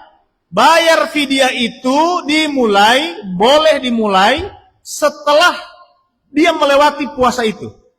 Misalnya Ustaz, hari ini saya tidak puasa, saya sudah tua, saya tidak puasa, saya mau bayar fidyah. Kapan bayarnya? Bayarnya setelah hari itu. Atau mulai hari itu, jangan bayar belum harinya. Misalnya saya mau bayar Ustaz Ramadan tahun depan, saya bayar sekarang. Belum harinya, masih jauh. Ya kan? Atau dia masih di bulan Sya'ban, kira-kira saya tidak bisa puasa, saya so tua Ustaz. Ini Ramadan so di depan, saya mau bayar duluan. Itu belum masuk waktu untuk membayar fidyah. Karena boleh jadi kita tidak sampai umur ke sana. Ya, tidak ada kewajiban untuk membayar itu. Jadi kewajibannya dimulai dari sejak harinya dilewati, ya. Sampai kapan? Sampai kapan membayar fidyah? Sampai seumur hidup. Kapan saja ada kelonggaran. Ya, jadi tidak mesti buru-buru. Orang tua itu misalnya dia tua sebatang kara, tidak ada keluarga yang bayar fidyahnya dia sendiri. Ya, dia tidak usah buru-buru. Kapan dia berpeluang bayar fidyah, dia bayar fidyahnya. Kalau sampai mati dia tidak bisa bayar, tidak apa-apa juga. Itu dimaafkan. Nah, ya. Jadi sampai seumur hidup, tapi memang lebih afdol dibayarkan pada bulan Ramadan sebab pahalanya dilipat gandakan. Oke, ini baru 2 ayat ya, si banyak ini. Baru 2 ayat, so 1 jam setengah, sedikit lagi Bu ya. Syahrul Ramadan alladzi unzila fihi al-Qur'an hudal linnas wa bayyinatin minal huda wal furqan. Bulan Ramadan adalah bulan diturunkannya Al-Qur'an. Hudal linnas, sebagai petunjuk bagi manusia, wa bayyinatin minal huda wal furqan, dan sebagai pembeda, sebagai penjelasan bayyinat minal huda wal furqan, sebagai penjelasan dari petunjuk tersebut, wal furqan, dan pembeda antara yang hak dan yang batil. Ibu bapak, ayat ini menyebut bahwa bulan Ramadan adalah bulan diturunkan Al-Quran. Ya, semua kita sudah tahu itu ya. Kapan kita peringati nuzulul Quran? Kapan kita peringati nuzulul Quran? 17 Ramadan, betul ya? Di semua kecamatan, di semua desa, di semua tempat, di Gorontalo, di Indonesia ini, bahkan di beberapa negara yang lain, kita peringati nuzulul Quran tanggal berapa? 17 Ramadan, sebagai hari turunnya Al-Quran. Sekarang kalau ada pertanyaan begini Ibu, apa benar Al-Quran turun 17 Ramadan? Ya, misalnya ada pertanyaan begini, betul enggak itu Quran turun 17 Ramadan? Karena Al-Quran bilang, inna anzalnahu fi lailatul qadar. Kami menurunkan Al-Quran pada malam qadar. Nabi menyebut malam qadar itu 10 malam terakhir. Iltamisuha fil ashril awakhir. Jadi mulai 21, 22, 23, 24, itu 10 malam terakhir. Sekarang kita peringati nuzul Quran 17 Ramadan, belum masuk 10 malam terakhir. Halo? Nah, bagaimana itu? Kalau orang tanya begitu, itu pernah itu Pak Imam. Pak Imam tanya, Ustaz, saya sok kerepotan ini ditanya anak-anak. Kenapa kita peringati 17 Ramadan nuzulul Quran? Padahal surat Al-Qadar bilang nuzulul Quran itu 10 malam terakhir. Apa? Al-Quran turun malam Qadar. Dan hadis sahih mengatakan malam Qadar 10 malam terakhir. 10 malam terakhir berarti ya 21, 22, 23 sampai 30 kan? Ini mana ini 17 Ramadan ini mana dalilnya? Lalu kenapa diperingati? Semua orang memperingati 17 Ramadan sebagai nuzulul Quran. Bukan cuma kita, bahkan di Saudi, di Mesir, ya. Para ulama memperingati nuzulul Quran itu 17 Ramadan. Bagaimana menjelaskannya? Nah ini biar mengerti cara menjelaskan, biar tidak repot kalau ditanya anak-anak ya. Nah, ada pendapat Ibnu Abbas mengatakan bahwa Al-Qur'anu lahu tanazzulan. Quran itu mengalami 2 kali proses turun. Turun pertama dari Allah Subhanahu wa taala keseluruhan Quran ke satu tempat di langit namanya Baitul Izzah. Dan ini turun keseluruhan ini 30 juz ini turunnya pada malam Qadar. Oke? Lalu dari Baitul Izzah itu dibawa oleh malaikat Jibril kepada Nabi secara berangsur-angsur atas perintah Allah Subhanahu wa taala selama 23 tahun, dan ayat pertamanya menurut mayoritas ulama atau sebagian besar ulama mengatakan ayat pertamanya turun pada 17 Ramadan. Jadi yang kita peringati nuzulul Quran itu adalah turunnya ayat pertama surat Al-Alaq. Inna anzalnahu Iqra bismi rabbikal ladzi khalaq khalaqal insana min 'alaq Iqra wa rabbukal akram alladzi 'allama bil qalam 'allamal insana ma lam ya'lam. Itu turun 17 Ramadan. Sedangkan yang dimaksud di surat Al-Qadr itu turunnya Al-Quran sekaligus 30 juz dari Allah Subhanahu wa taala ke Baitul Izzah. Oke? Itu kan enak menjawabnya. Jadi kita sudah begini ternyata penjelasannya. Makanya dalam Al-Quran ibu bapak, para ahli tafsir menyebut setiap ayat dalam Al-Quran yang menggunakan kata anzala dan semua derivasinya, pecahannya, semua tasrifnya, anzala, mu'anzalna, pokoknya asal katanya anzala, itu berarti Al-Quran sedang menjelaskan turunnya sekaligus. Jadi kalau kita baca di Quran, inna anzalnahu, pakai kata anzala, itu berarti yang sedang dijelaskan adalah turunnya 30 juz dari Allah ke Baitul Izzah. Oke? Dan ayat yang menggunakan kata nazzala alaikal kitab, ya, pokoknya nazzala, inna nahnu nazzalna dzikra, ya, menggunakan kata nazzala dan semua pecahannya, maka itu berarti sedang menunjukkan ayat yang dibawa oleh Jibril dari Baitul Izzah kepada Nabi Shallallahu Alaihi Wasallam secara berangsur-angsur. Ya, oke. Syahrul Ramadan alladzi unzila fihi al-Qur'an. Bulan Ramadan ini bulan Quran ya. Kita mesti memaksimalkan Ramadan untuk mengaji, membaca Al-Quran. Dalam banyak riwayat para ulama ya, dulu para sahabat membaca Al-Quran luar biasa.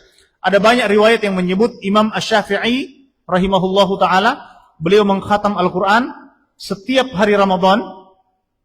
Setiap hari itu 2 kali khatam.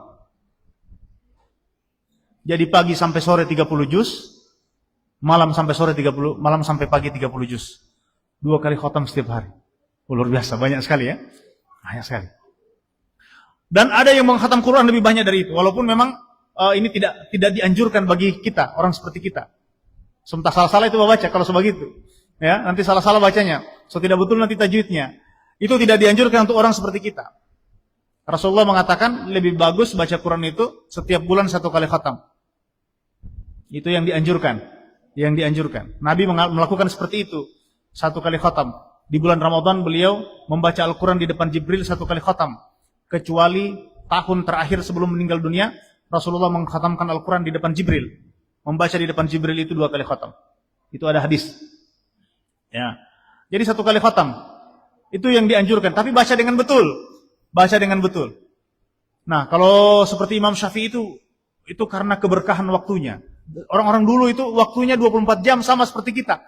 Tapi dia bisa melakukan dalam 24 jam pekerjaan lebih banyak daripada yang kita lakukan. Karena waktunya itu terasa berkah dan panjang. Ada yang tanya, Ustadz, bagaimana ceritanya riwayat Rabi' al-Adawiyah sholat setiap hari 1000 rakaat? Setiap hari 1000 rakaat. Berarti tung sudah pakai tumanina itu. 1000 rakaat kan? Kita saja 17 rakaat tambah sholat sunnah tidak sampai 100. Ini 1000 rakaat. Berarti bagaimana caranya dia sholat itu? Sudah tidak pakai tumanina. Sudah cepat sekali itu. Tidak. Dia sholat seperti biasa. Tapi bagi mereka waktu itu seolah berhenti atau memberi mereka waktu lebih panjang. Ya, banyak yang mereka bisa lakukan dalam waktu yang singkat. Imam An-Nawawi menulis kitab yang kalau kita kumpul di aula ini bisa menutupi semua dindingnya. Padahal usianya cuma 50-an tahun. Imam Nawawi cuma 50-an tahun. 54 tahun atau 45 tahun, saya lupa, Imam Nawawi. Beliau menulis di banyak sekali cabang ilmu. Menulis kitab yang sangat tebal. Yang kalau kita rasanya membaca saja, tidak cukup umur. Membacanya saja, tidak cukup umur. Bagaimana dengan mereka yang menulisnya? Menulis tentu pakai referensi, baca dulu kan? Imam As-Suyuti, beliau menulis kitab, menurut beliau sendiri, saya menulis kitab di semua cabang ilmu yang pernah dipelajari manusia. As-Suyuti itu, ibu bapak, beliau menulis tafsir. Ad-Durrul Mansur. Tafsir Suyuti itu. Dia boleh menulis Asbabun Nuzul, boleh menulis ilmu Quran. Lubabun Nukul fi Asbabun Nuzul ya, punya Imam Suyuti. Kemudian Al-Itqan fi Ulumil Quran. Boleh menulis banyak sekali buku. Al-Asbah wan Nadhair fi Nahwi, Asbah wan Nadhair usul fikih, banyak sekali. Semua cabang ilmu, usul fikih, mau tarikh, mau sejarah, mau antropologi, mau sosiologi, ilmu geografi, ilmu perbintangan, ada semua dia tulis. Matematika, ada bukunya di semua cabang ilmu yang pernah ditulis manusia, kata Imam As-Suyuti. Yang sudah dibukukan itu lebih dari 200 judul karya Imam As-Suyuti yang tebal-tebal. Itu yang sudah bisa kita temukan. Belum lagi yang masih manuskrip, masih ribuan. Karya Imam Suyuti yang masih manuskrip. Itu umurnya singkat. Tapi bagaimana caranya dia menulis segitu banyak? Imam Ibnu Taimiyah, Ibnu Qayyim Al-Jauziyah menulis kitab Zadul Ma'ad hanya ketika dia menangisi, menurut riwayat dia menangisi anaknya yang meninggal dunia. Dia menulis kitab Zadul Ma'ad. Dalam perjalanan ketika anaknya meninggal dunia, dia tulis kitab. Zadul Ma'ad setebal ini, Pak. Setebal buku ini. Hanya ditulis di dalam waktu yang singkat. Ada buku kecil, buku tebal, judulnya, saya lupa judulnya. Bahasa Arab tebal begini, kalau diterjemah bisa 1 jengkal tebalnya. Itu ditulis oleh Ibnu Taimiyah antara Maghrib dan Isya. Antara Maghrib dan Isya. Luar biasa. Bagaimana caranya biar pakai tulisan dokter sekalipun ya. Susah kita nulis seperti itu. Tapi luar biasa berkah waktu mereka itu. Maka kita tidak akan bisa seperti Imam Asy-Syafi'i misalnya dalam riwayat mengkhatam Al-Quran di pagi hari 1 kali khatam 30 juz, nanti malam lagi 30 juz, 60 juz berarti sehari. Ya. Saya pernah dulu ketika di Mesir, kami antrian terima beasiswa. Mau ambil beasiswa, itu bulan puasa. Kebetulan bulan puasa, mau ambil beasiswa. Itu antrian beasiswanya di bank. Ada teman beasiswanya dari Baitul Zakat, ambilnya di Bank Faisal. Antri. Saya teman dia antri. Kita 2 orang antri di bank. Bulan Ramadan. Oh ternyata antriannya panjang sekali. Orang sampai mengular di luar. Ya. Biasanya tidak begitu. Saya cek di dalam. Oh Masya Allah. Rupanya dia punya tellernya ini sedang mengaji. Tellernya lagi mengaji. Ya. Saya datang tegur. Ya Ammu, Habibi, Tuan. Harusnya Anda tidak mengaji. Sekarang ini jam 9, jam pelayanan. Harusnya tidak mengaji. Itu antriannya sudah panjang sampai keluar pintu bank. Sudah keluar pintu bank, antriannya panjang dan orang-orang sedang puasa. Dia bilang apa? Ente tidak tahu bulan Quran ini bulan orang mengaji? Kau tidak tahu bulan Ramadan itu bulan Quran? Bulannya orang mengaji. Imam Asy-Syafi'i khatam Quran di Ramadan 60 juz setiap hari. Kau tidak tahu itu? Saya mau mengaji, kata dia. Karena bulan Ramadan itu bulan Quran. Saya bilang sama dia, kau boleh mengaji, itu ibadah pribadi. Tapi tugasmu untuk melayani jangan diabaikan. Ini sudah banyak orang mengular sampai keluar. Antri sampai panjang keluar karena menunggu kau mengaji. Dia mau kasih selesai 2 juz per hari, kata dia. Saya mau kasih selesai dulu 2 juz, ya kan? Baru saya mulai pelayanan. Padahal sudah jam pelayanan waktu itu. Tidak boleh begitu. Jadi kita baca Quran di jam-jam kita harus sisihkan waktu di antara waktu kita. Tapi tidak menyebabkan kita tidak produktif. Terutama orang-orang yang bekerja di bidang pelayanan. Ya, ada dokter misalnya pasien sudah mau operasi, sudah mau mati pasien, dokter bilang tunggu Ustaz, 1 day 1 juz, 1 hari 1 juz, selesaikan dulu ini Ustaz. Oh, enggak bisa, orang semua mati, ada pelayanan yang mesti didahulukan. Walaupun kita mesti mengusahakan. Jadi, syahrul Ramadan alladzi unzila fihi al-Qur'an hudal linnas wa bayyinatin minal huda wal furqan. Faman syahida minkum asy-syahra falyasum. Siapa yang menyaksikan bulan tersebut atau hadir pada Ramadan itu maka dia mesti berpuasa. Wa man kana maridan aw ala safar fa iddatu min ayyamin ukhra. Ini sudah tadi. Siapa yang dalam sakit atau dalam perjalanan maka dia boleh mengganti pada hari yang lain. Yuridullahu bikumul yusra wa la yuridu bikumul usra. Allah menginginkan kebaikan bagi kalian dan tidak menginginkan keburukan. Walitukmilul iddah, dan hendaklah kalian menyempurnakan hitungannya. Hitungan bulannya, hitungan jamnya. Ya, hitungan jamnya. Sempurnakan bulannya. 30 hari ya 30 hari. Jangan buka 29,5. Banyak di sini. Buka 29,5. Dulu ada santri, dia mau lapor, Ustaz, hari ke-30 Ramadan, ada santri di Al-Khiratil Muta, saya ditanyai oleh santri, Hari ke-30 Ramadan saya diundang tahlil Ustadz di masjid habis sholat duhur. Saya kira cuma Mbak pimpin tahlil, ternyata habis itu ada makan bersama habis sholat duhur. Hari ke-30 Ramadan. Katanya puasa cuma 29,5. Sebab setengah hari itu hilal sudah terlihat. Sudah muncul hilal. Ya, tidak boleh. Tukmilul iddah, sempurnakan hitungannya. Melihat hilal bukan tengah hari atau tengah malam. Melihat hilal itu adalah pada saat istiqmal ketika matahari terbenam, maghrib. Jadi hilal itu penentuannya ketika istiqmal itu. Walitukabbirullaha ala ma hadakum wa la'allakum tashkurun. Ini masih ada 3 ayat lagi. Saya 1 ayat lagi terakhir ya. 1 ayat terakhir. Ayat berikutnya, wa idza sa'alaka ibadi anni fa inni qarib ujibu da'watad da'i idza da'an falyastajibu li wal yu'minu bi la'allahum yarshudun. Kalau hambaku bertanya kepadamu wahai Muhammad tentang aku, fa inni qarib, sesungguhnya aku dekat, ujibu da'watad da'i idza da'an, aku menjawab doa orang-orang yang meminta kepadaku, falyastajibu li, maka penuhilah kewajiban mereka kepadaku, wal yu'minu bi, berimanlah kepadaku, la'allahum yarshudun, agar mereka mendapat petunjuk. Ibu bapak, ayat 186 ini ayat sisipan di antara ayat puasa, yaitu ayat tentang berdoa. Ya. Ayat ini terlihat rasa-rasanya tidak ada tema puasa di situ. Ayat 183 puasa, 84 puasa, 185 puasa, 186 doa, 187 puasa lagi.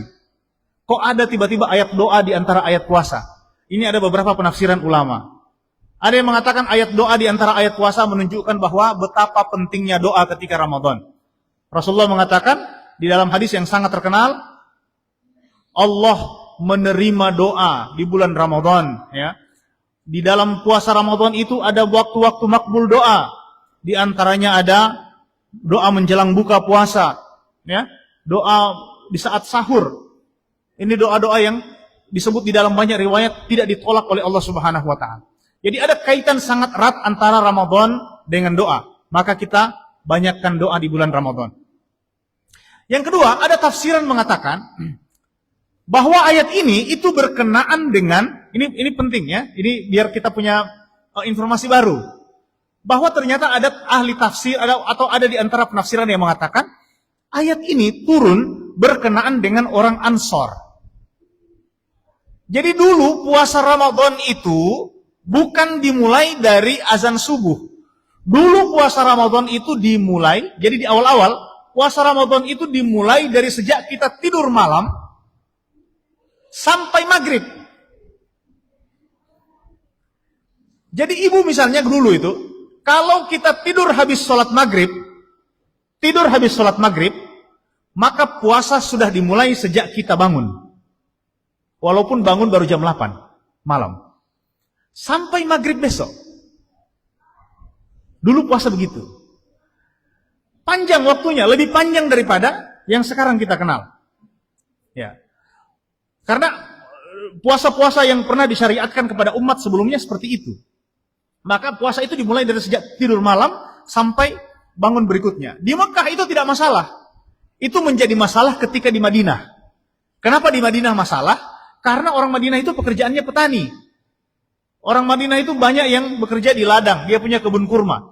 Sehingga dia pagi pergi ke ladang, pulangnya menjelang azan maghrib. Begitu sampai di rumah dia sholat maghrib, dia karena capek tertidur maghrib itu. Bangun sholat isya, puasanya sudah harus dimulai. Jadi bagi dia puasa itu susah, karena jadi lebih panjang. Cuma masalahnya, orang Ansor itu dia mau mengeluh ke Nabi. Jadi ada terbagi dua, orang Ansor terbagi dua. Ada yang mau mengeluh ke Nabi tapi malu. Dia malu mengeluh ke Nabi. Ada yang menolak puasa ini di dalam hatinya. Puasa ini sampai lama. Masa saya baru tak tidur, so mulai puasa. Saya punya teman karena dia masih bangun, dia mulai puasanya belakangan. Tidak adil bagi saya, dia mengeluh. Tapi kemudian dia bertobat. Ini ada dua. Di dalam tafsir disebut seperti ini. Orang Ansar itu begitu. Tetapi ibu bapak, ketika mereka mengeluhkan masalahnya kepada Nabi, mereka malu untuk menyebut masalahnya secara langsung. Jadi orang tidak mau bilang begini, ya Rasulullah, puasa ini susah. Masa kita orang baru tidur, baru bangun sudah mulai puasa. Panjang sekali satu hari, hampir 24 jam puasa. Ya, dia tidak mau mengeluh. Cuma dia bertanya ke Nabi begini, ya Rasulullah, apakah Allah tahu keadaan kami? Jadi dia tidak mengeluhkan masalahnya. Dia cuma bertanya ke Nabi, ya Rasulullah, apakah Allah itu dekat? Apakah Allah itu dekat? Orang Madinah itu punya sifat mereka tidak bicara belak-belakan, Pak. Beda dengan orang Mekah. Orang Mekah itu kalau dia bicara, dia mau A, dia bilang A. Orang Madinah kalau dia mau A, dia bilang B dulu, putar baru ke A. Ya. Makanya ayat tentang orang munafik itu adanya di Madinah. Karena tak putar-putar dia. Dia tidak terus terang. Kalau orang Mekah dia bilang, Muhammad saya tidak suka ente. Dia tidak suka, dia lempar kotoran kan? Saya tidak beriman kepadamu. Dia tidak beriman, dia bilang langsung. Tapi kalau orang munafik di Madinah itu, wa idza laqul ladzina amanu qalu amanna wa idza khala ba'dhum ila ba'din, ya, wa idza khalu ila syayatinihim qalu inna ma'akum innama nahnu mustahzi'un. Jadi di depan dia bilang lain, di belakang dia lain karena sifatnya itu, dia tidak terus terang. Tidak terus terang. Ya. Nah, ketika mereka kesulitan dia puasa, dia tidak mau bilang, sebenarnya puasa ini susah. Masa saya baru tidur semulai puasa? Ya. Tapi dia tanya ke Nabi begini, ya Rasulullah, apakah Tuhan itu dekat? Maka turun ayat Al-Quran, wa idza sa'alaka ibadi anni fa inni qarib. Kalau hambaku bertanya kepadamu, wahai Muhammad, tentang aku, fa inni qarib. Sesungguhnya aku dekat. Ya. Oke, jadi ayat ini di antara asbab nuzul yang disebutkan para ulama berkenaan dengan kejadian yang terjadi pada orang Madinah. Dan lihat ibu bapak, bagaimana Allah Subhanahu wa taala menjawab pertanyaan itu dengan jawaban yang luar biasa. Coba lihat terjemahannya ayat ini. Wa idza sa'alaka ibadi anni.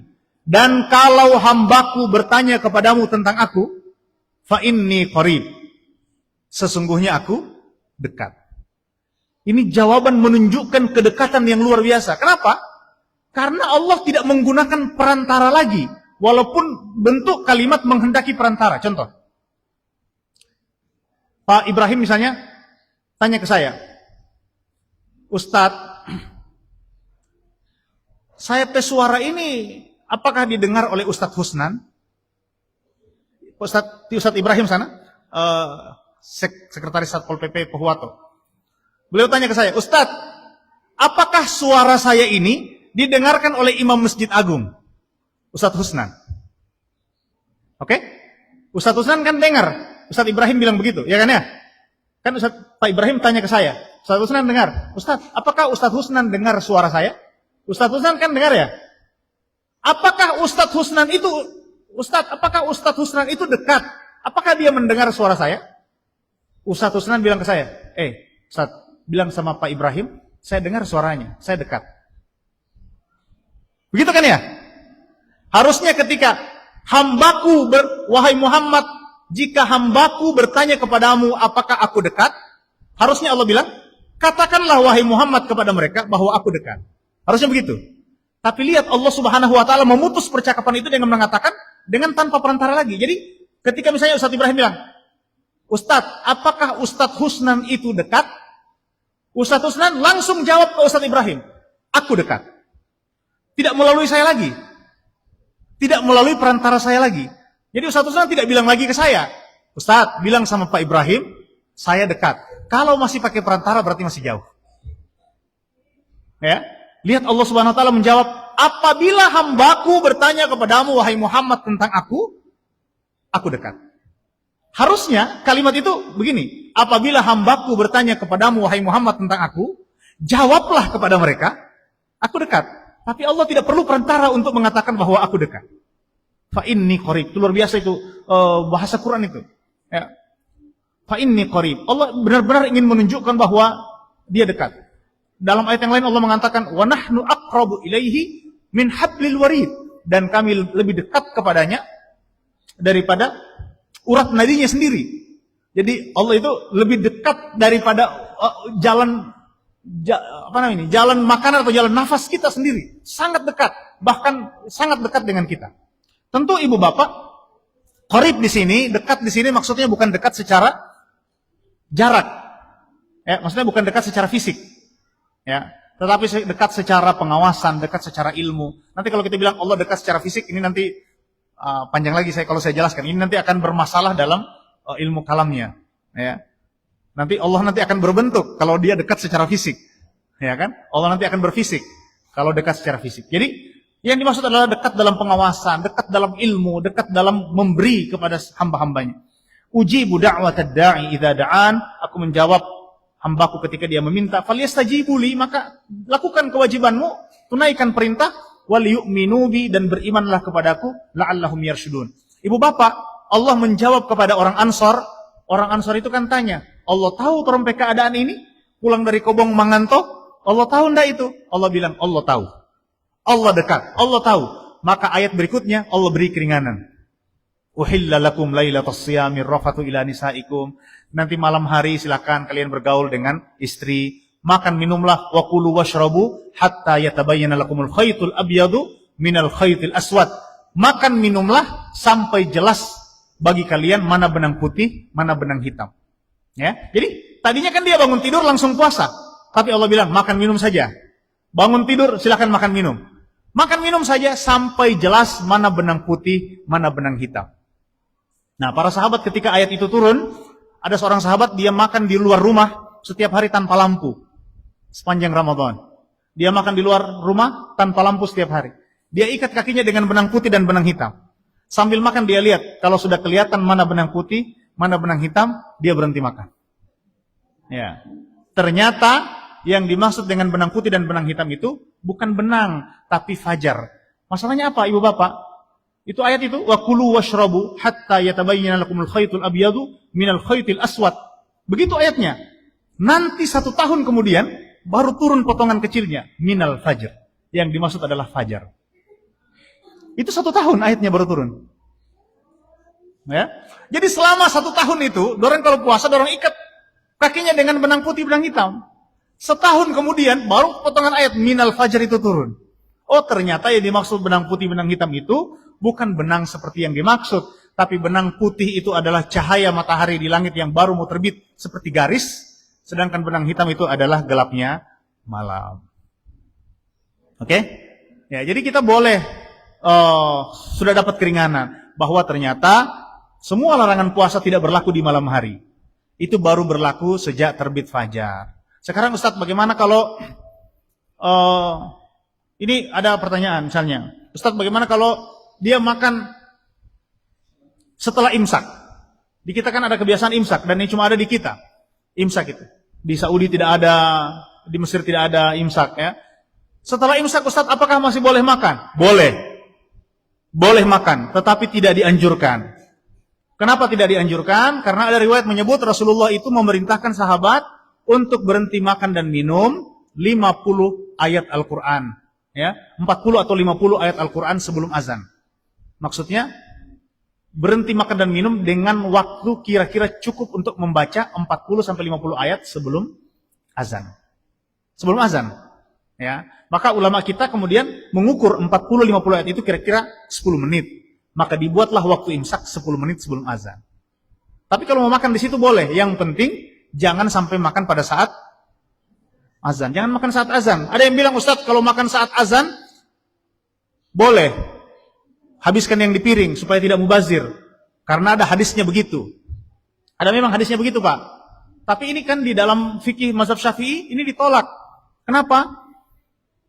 Karena itu sudah termasuk makan setelah azan terbit, walaupun ada hadisnya. Mazhab kita memahami bahwa hadis itu, yang dimaksud bukan azan subuh, tapi azan sebelum subuh, yang biasa dilakukan di Masjid Nabawi. Ya, karena Rasulullah mengatakan kepada sahabat di dalam hadis, makanlah minumlah kalian ketika mendengar azan Bilal, dan berhenti makan dan minum ketika mendengar azan Abdullah bin Ummi Maktum. Berarti bukan azan subuh, azan Bilal. Azan Bilal itu kalau di Masjid Nabawi ya, di Masjidil Haram itu ada azan 2 kali. Azan yang pertama itu untuk mengingatkan yang tidur sudah waktunya bangun, dan untuk yang bangun supaya istirahat sedikit. Yang sudah tahajud sepanjang malam, azan pertama itu mengingatkan supaya istirahat dulu sedikit sebelum azan subuh. Nah, jadi itu waktu imsak, waktu berhenti makan. Ya, sunnah itu berhenti makan. Kalau saran saya, kalau untuk imsak itu azan subuh kita berhenti makan 10 menit. Kenapa? Karena jam yang kita pakai sekarang, ibu bapak, jam digital, jam lewat web, ya. Waktu sholat yang disebarkan oleh Kementerian Agama itu menggunakan waktu ikhtiyat. Waktu ikhtiyat itu apa? Waktu jaga-jaga, dilebihkan 1 atau 2 menit. Jadi kalau di azan subuh jadwal Kemenak itu misalnya jam 4.45, azan subuh yang sebenarnya itu jam 4.43. Ada waktu ikhtiyat 1-2 menit. Aplikasi juga begitu. Itu menggunakan waktu ikhtiyat, kecuali aplikasi NU Online. Aplikasi NU Online itu tidak menggunakan waktu ikhtiyat. Sehingga tak beda 1 menit dari waktu di aplikasi yang lain. Jadi kalau sahur, jangan mepet azan. Karena sudah menggunakan waktu ikhtiyat. Itu sudah biasa dalam perhitungan pembuatan aplikasi. Menggunakan waktu jaga-jaga. Waktu apa namanya? Waktu hati-hati. Jadi dilebihkan 1-2 menit. Ya. Begitu juga berbuka. Berbuka itu kalau di aplikasi atau di radio, misalnya jam berapa? Jam 6. Itu sudah dilebihkan 1 atau 2 menit. Artinya dia sudah berbuka 1 atau 2 menit sebelumnya. Ditambahkan. Jadi semua waktu sholat itu ditambahkan 1 atau 2 menit. Waktu ikhtiyat, waktu hati-hati. Nah, kalau berbuka tidak masalah. Karena pasti sudah lewat. Tapi kalau sahur, kita berhenti pas azan aplikasi, itu bermasalah. Kenapa? Karena sudah masuk pada waktu ikhtiyat. Harusnya kita sudah berhenti sebelumnya. Oke, ini sudah azan duhur. Ya. Waktu sebenarnya, waktu ikhtiyat nanti. Masih lagi, belum azan. Ya, saya kira ini saja dulu beberapa hal yang berkaitan dengan tafsir ayat-ayat fikih pada ayat-ayat Ramadan di surat Al-Baqarah 182 dan seterusnya. Barangkali ada hal-hal yang perlu kita diskusikan, mungkin ada 1-2 orang bisa menyampaikan pertanyaan sebelum kita salat duhur. Saya mohon maaf atas segala kekurangan. Terima kasih. Hadanallahu wa iyyakum ajma'in. Wallahul musta'an. Assalamualaikum warahmatullahi wabarakatuh.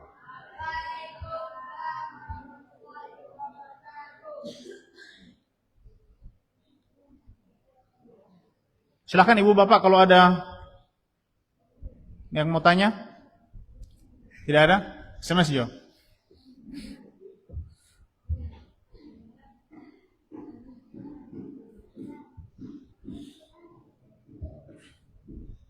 Baik, kita tutup dulu yang ini ya. Nanti kita diskusinya setelah ini insya Allah kalau masih ada. Demikian kita baca doa kafaratul majelis. Ustaz, langsung Ustaz. Waalaikumsalam warahmatullahi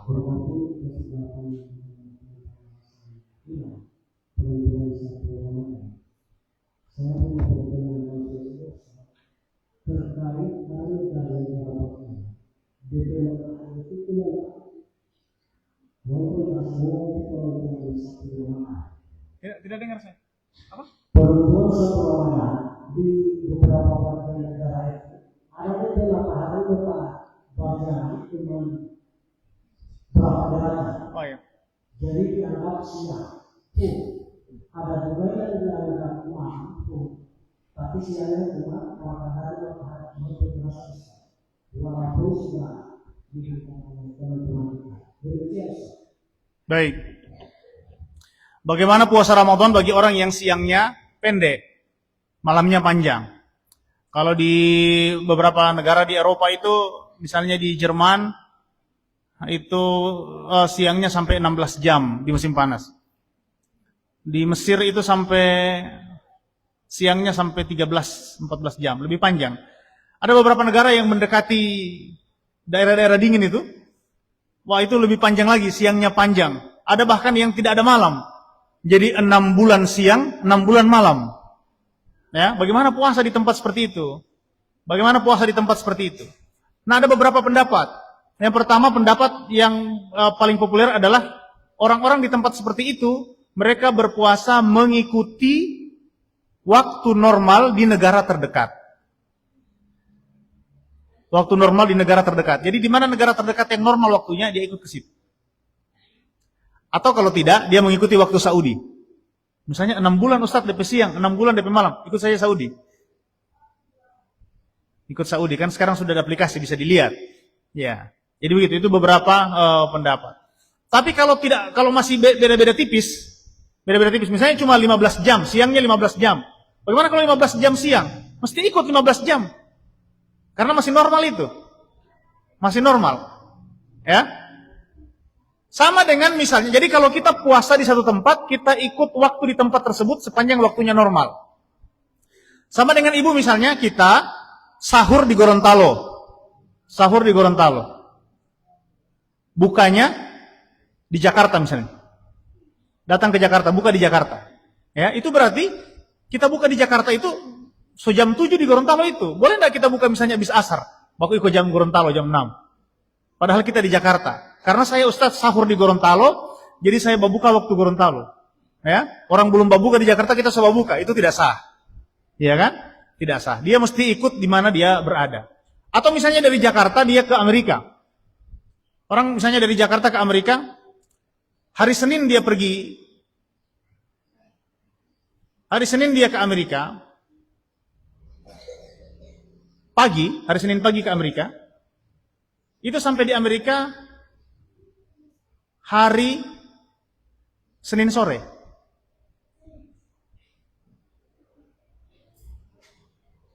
Bagaimana itu? Jadi dia dari Jakarta itu, coba misalnya hari Jumat. Dia pergi ke Jakarta, dia pergi ke Amerika itu hari Jumat pagi, ya. Dia sholat Jumat dulu di Jakarta. Siang, habis Jumat dia pergi ke bandara, pergi ke Amerika. Sampai di Amerika Jumat pagi. Apakah dia punya kewajiban sholat Jumat lagi? Oh, sholat Jumat lagi dong. Kalau musafir tidak, tapi dia sholat Jumat lagi apakah boleh? Boleh. Berarti hari bagi dia tak kurang kan? Tak kurang. Kalau kita misalnya melakukan suatu perjalanan dan ternyata di tempat itu akibat perjalanan waktunya jadi pendek, maka kita ikut waktu di situ. Atau misalnya begini, terbalik ya. Itu kalau dari Jakarta ke Indonesia. Kalau dari Amerika ke Jakarta. Misalnya begini. Kalau dari Amerika hari Senin. Oh, begini. Dari Amerika hari Senin. Puasa hari Senin. Oke? 24 jam penerbangan dari Amerika ke Jakarta. 24 jam penerbangan. Berarti harusnya kita sampai kalau pergi hari Senin pagi, harusnya sampai di Jakarta Selasa pagi kan? 24 jam. Tapi Bapak Ibu kalau berangkat dari Amerika pagi, kita puasa hari kelima di Amerika. Hari Rabu misalnya kita puasa di Amerika. Begitu sampai di Indonesia, 24 jam kita terbang, harusnya hari Kamis. Tapi ternyata sampai Indonesia hari Jumat. Hari Kamisnya itu hilang di mana itu hari Kamis? Jadi kita punya puasa itu hilang di udara, hilang 1 hari di udara Pak, karena waktu. Ya, karena waktu. Saya dulu pernah ke Brunei 2019 saya hari ketiga Ramadan, saya Ramadan di hari pertama Ramadan saya di Indonesia. Waktu itu di Jogja. Jadi hari pertama Ramadan saya di Jogja sampai hari ketiga. Hari ketiga Ramadan dari Jakarta saya terbang ke Brunei dan berhari raya di Brunei. Di Indonesia waktu itu pemerintah mengumumkan Ramadan hari Rabu 2019. Pemerintah mengumumkan Ramadan dimulai hari Rabu. Ya. Hari Rabu. Dan di Brunei Ramadan dimulai hari Kamis. Jadi saya puasa di Indonesia mulai hari Rabu. Orang di Brunei puasa mulai hari Kamis. Sampai hari raya. Malam hari raya Indonesia mengumumkan puasa kita 30 hari. 30 hari. Di Brunei diumumkan puasanya 30 hari. Berarti kalau saya di Brunei puasa saya jadi 31 hari kan ya? Karena saya sudah tambah 1 hari start dari Indonesia. Ya kan? Jadi di Brunei itu jadi 31 hari. Saya waktu itu pusing juga. Saya buka buku-buku fikih itu ternyata ada 2 pendapat. Ada yang mengatakan tidak boleh puasa 31 hari karena sudah melebihi perhitungan bulan normal. Ya kan? sudah melewati ayyam ma'dudat. Ya, ada yang mengatakan harus ikut waktu di tempat kita berada. Akhirnya saya datang dulu, ada satu syekh terkenal di Brunei namanya Syekh Abdul Hamid. Dia pimpinan pesantren besar di Brunei, pesantren Al-Falah. Saya datang sama beliau kemudian tanya, "Syekh, saya ini kondisinya begini. Saya puasa dari Indonesia, start duluan. Sekarang Indonesia sudah mengumumkan 30 hari, Brunei juga 30 hari. Jadi di Brunei jadi 31." Dia bilang sama saya, "Tidak apa-apa, kamu tidak usah puasa. Karena kau sudah memulai Ramadan dengan perhitungan yang diakui secara fikih. Jadi tidak mungkin salah karena secara fikih diakui, diakomodir secara fikih. Jadi berhenti saja, besok tidak usah puasa," kata dia. Besok tidak usah puasa, ikut saja seperti di Indonesia karena nanti kalau kau puasa besok 31 hari. Ya. Malam itu saya di pesantrennya, habis maghrib, dia nasihat begitu. Habis isya saya karena masih di situ dia suruh imam tarawih. Saya bilang, "Syekh, saya kan besok sudah bukan Ramadan, tidak puasa. Malam ini masih imam tarawih." Kata Syekh, "Kau tidak puasa besok karena secara fikih kau sudah harus tidak puasa. Ya. Tetapi kau imam tarawih malam ini untuk menghormati saya dan orang Brunei," kata dia. Untuk menghormati orang Brunei, jadi kau salat tarawih malam ini. Jadi saya salat tarawih jadi imam malam itu, tapi besoknya saya tidak puasa. Cuma karena saya ragu, di Brunei itu karena saya ragu, bagaimana ini? Mau puasa atau tidak? Itu pagi-pagi Pak, saya sahur sama-sama dengan orang Brunei. Sahur sama-sama. Jam-jam 6, saya ke Malaysia. Jadi dari Brunei dan Malaysia itu dari tempat saya ke Malaysia itu cuma beda 30 menit. Cuma lewat pagar. Jadi ada pagar begitu, cuma menyeberang pagar itu sudah Malaysia. Malaysia hari rayanya hari itu. Brunei nanti besok. Jadi saya begitu di perbatasan, lewat pagar, 5 menit menyeberang pagar, datang masjid yang paling dekat, Bahar Raya di situ. Kan sudah di Malaysia. Jadi Bahar Raya situ makan. Ya. Nanti nyeberang pagar ulang, sore saya buka bersama di Brunei. Padahal semua makan di Malaysia. Jadi cuma menyeberang pagar. Kita karena ragu-ragu, ini kalau masih di Brunei saya ragu. Saya ragu ini puasa atau tidak. Akhirnya saya menyeberang pagar. Kalau sudah menyeberang pagar kan berarti sudah di Malaysia tuh. Saya sholat hari raya di Malaysia, makan itu makanan-makanan Malaysia itu. Makan di situ rame-rame dengan orang Malaysia. Habis itu balik lagi. Menyeberang pagar cuma 5 menit. Menyeberang pagar 5 menit. Mulai lagi. Jadi luar biasa Islam ya. Menyeberang pagar 1 Syawal. Balik lagi, balik 30 Ramadan. Balik lagi 30 Ramadan. Saya buka bersama. Besoknya saya imam sholat Idul Fitri di Brunei. Padahal itu sudah hari kedua Syawal. Ya. Karena menurut Syekh Abdul Hamid tadi tidak apa-apa karena menghormati pelaksanaan di tempat tersebut. Jadi ini dinamika fikih ya, sangat biasa dan mungkin saja terjadi pada kita semua. Baik, saya kira itu cukup ya. Nanti yang lain-lain kita diskusikan berikutnya. 2 jam.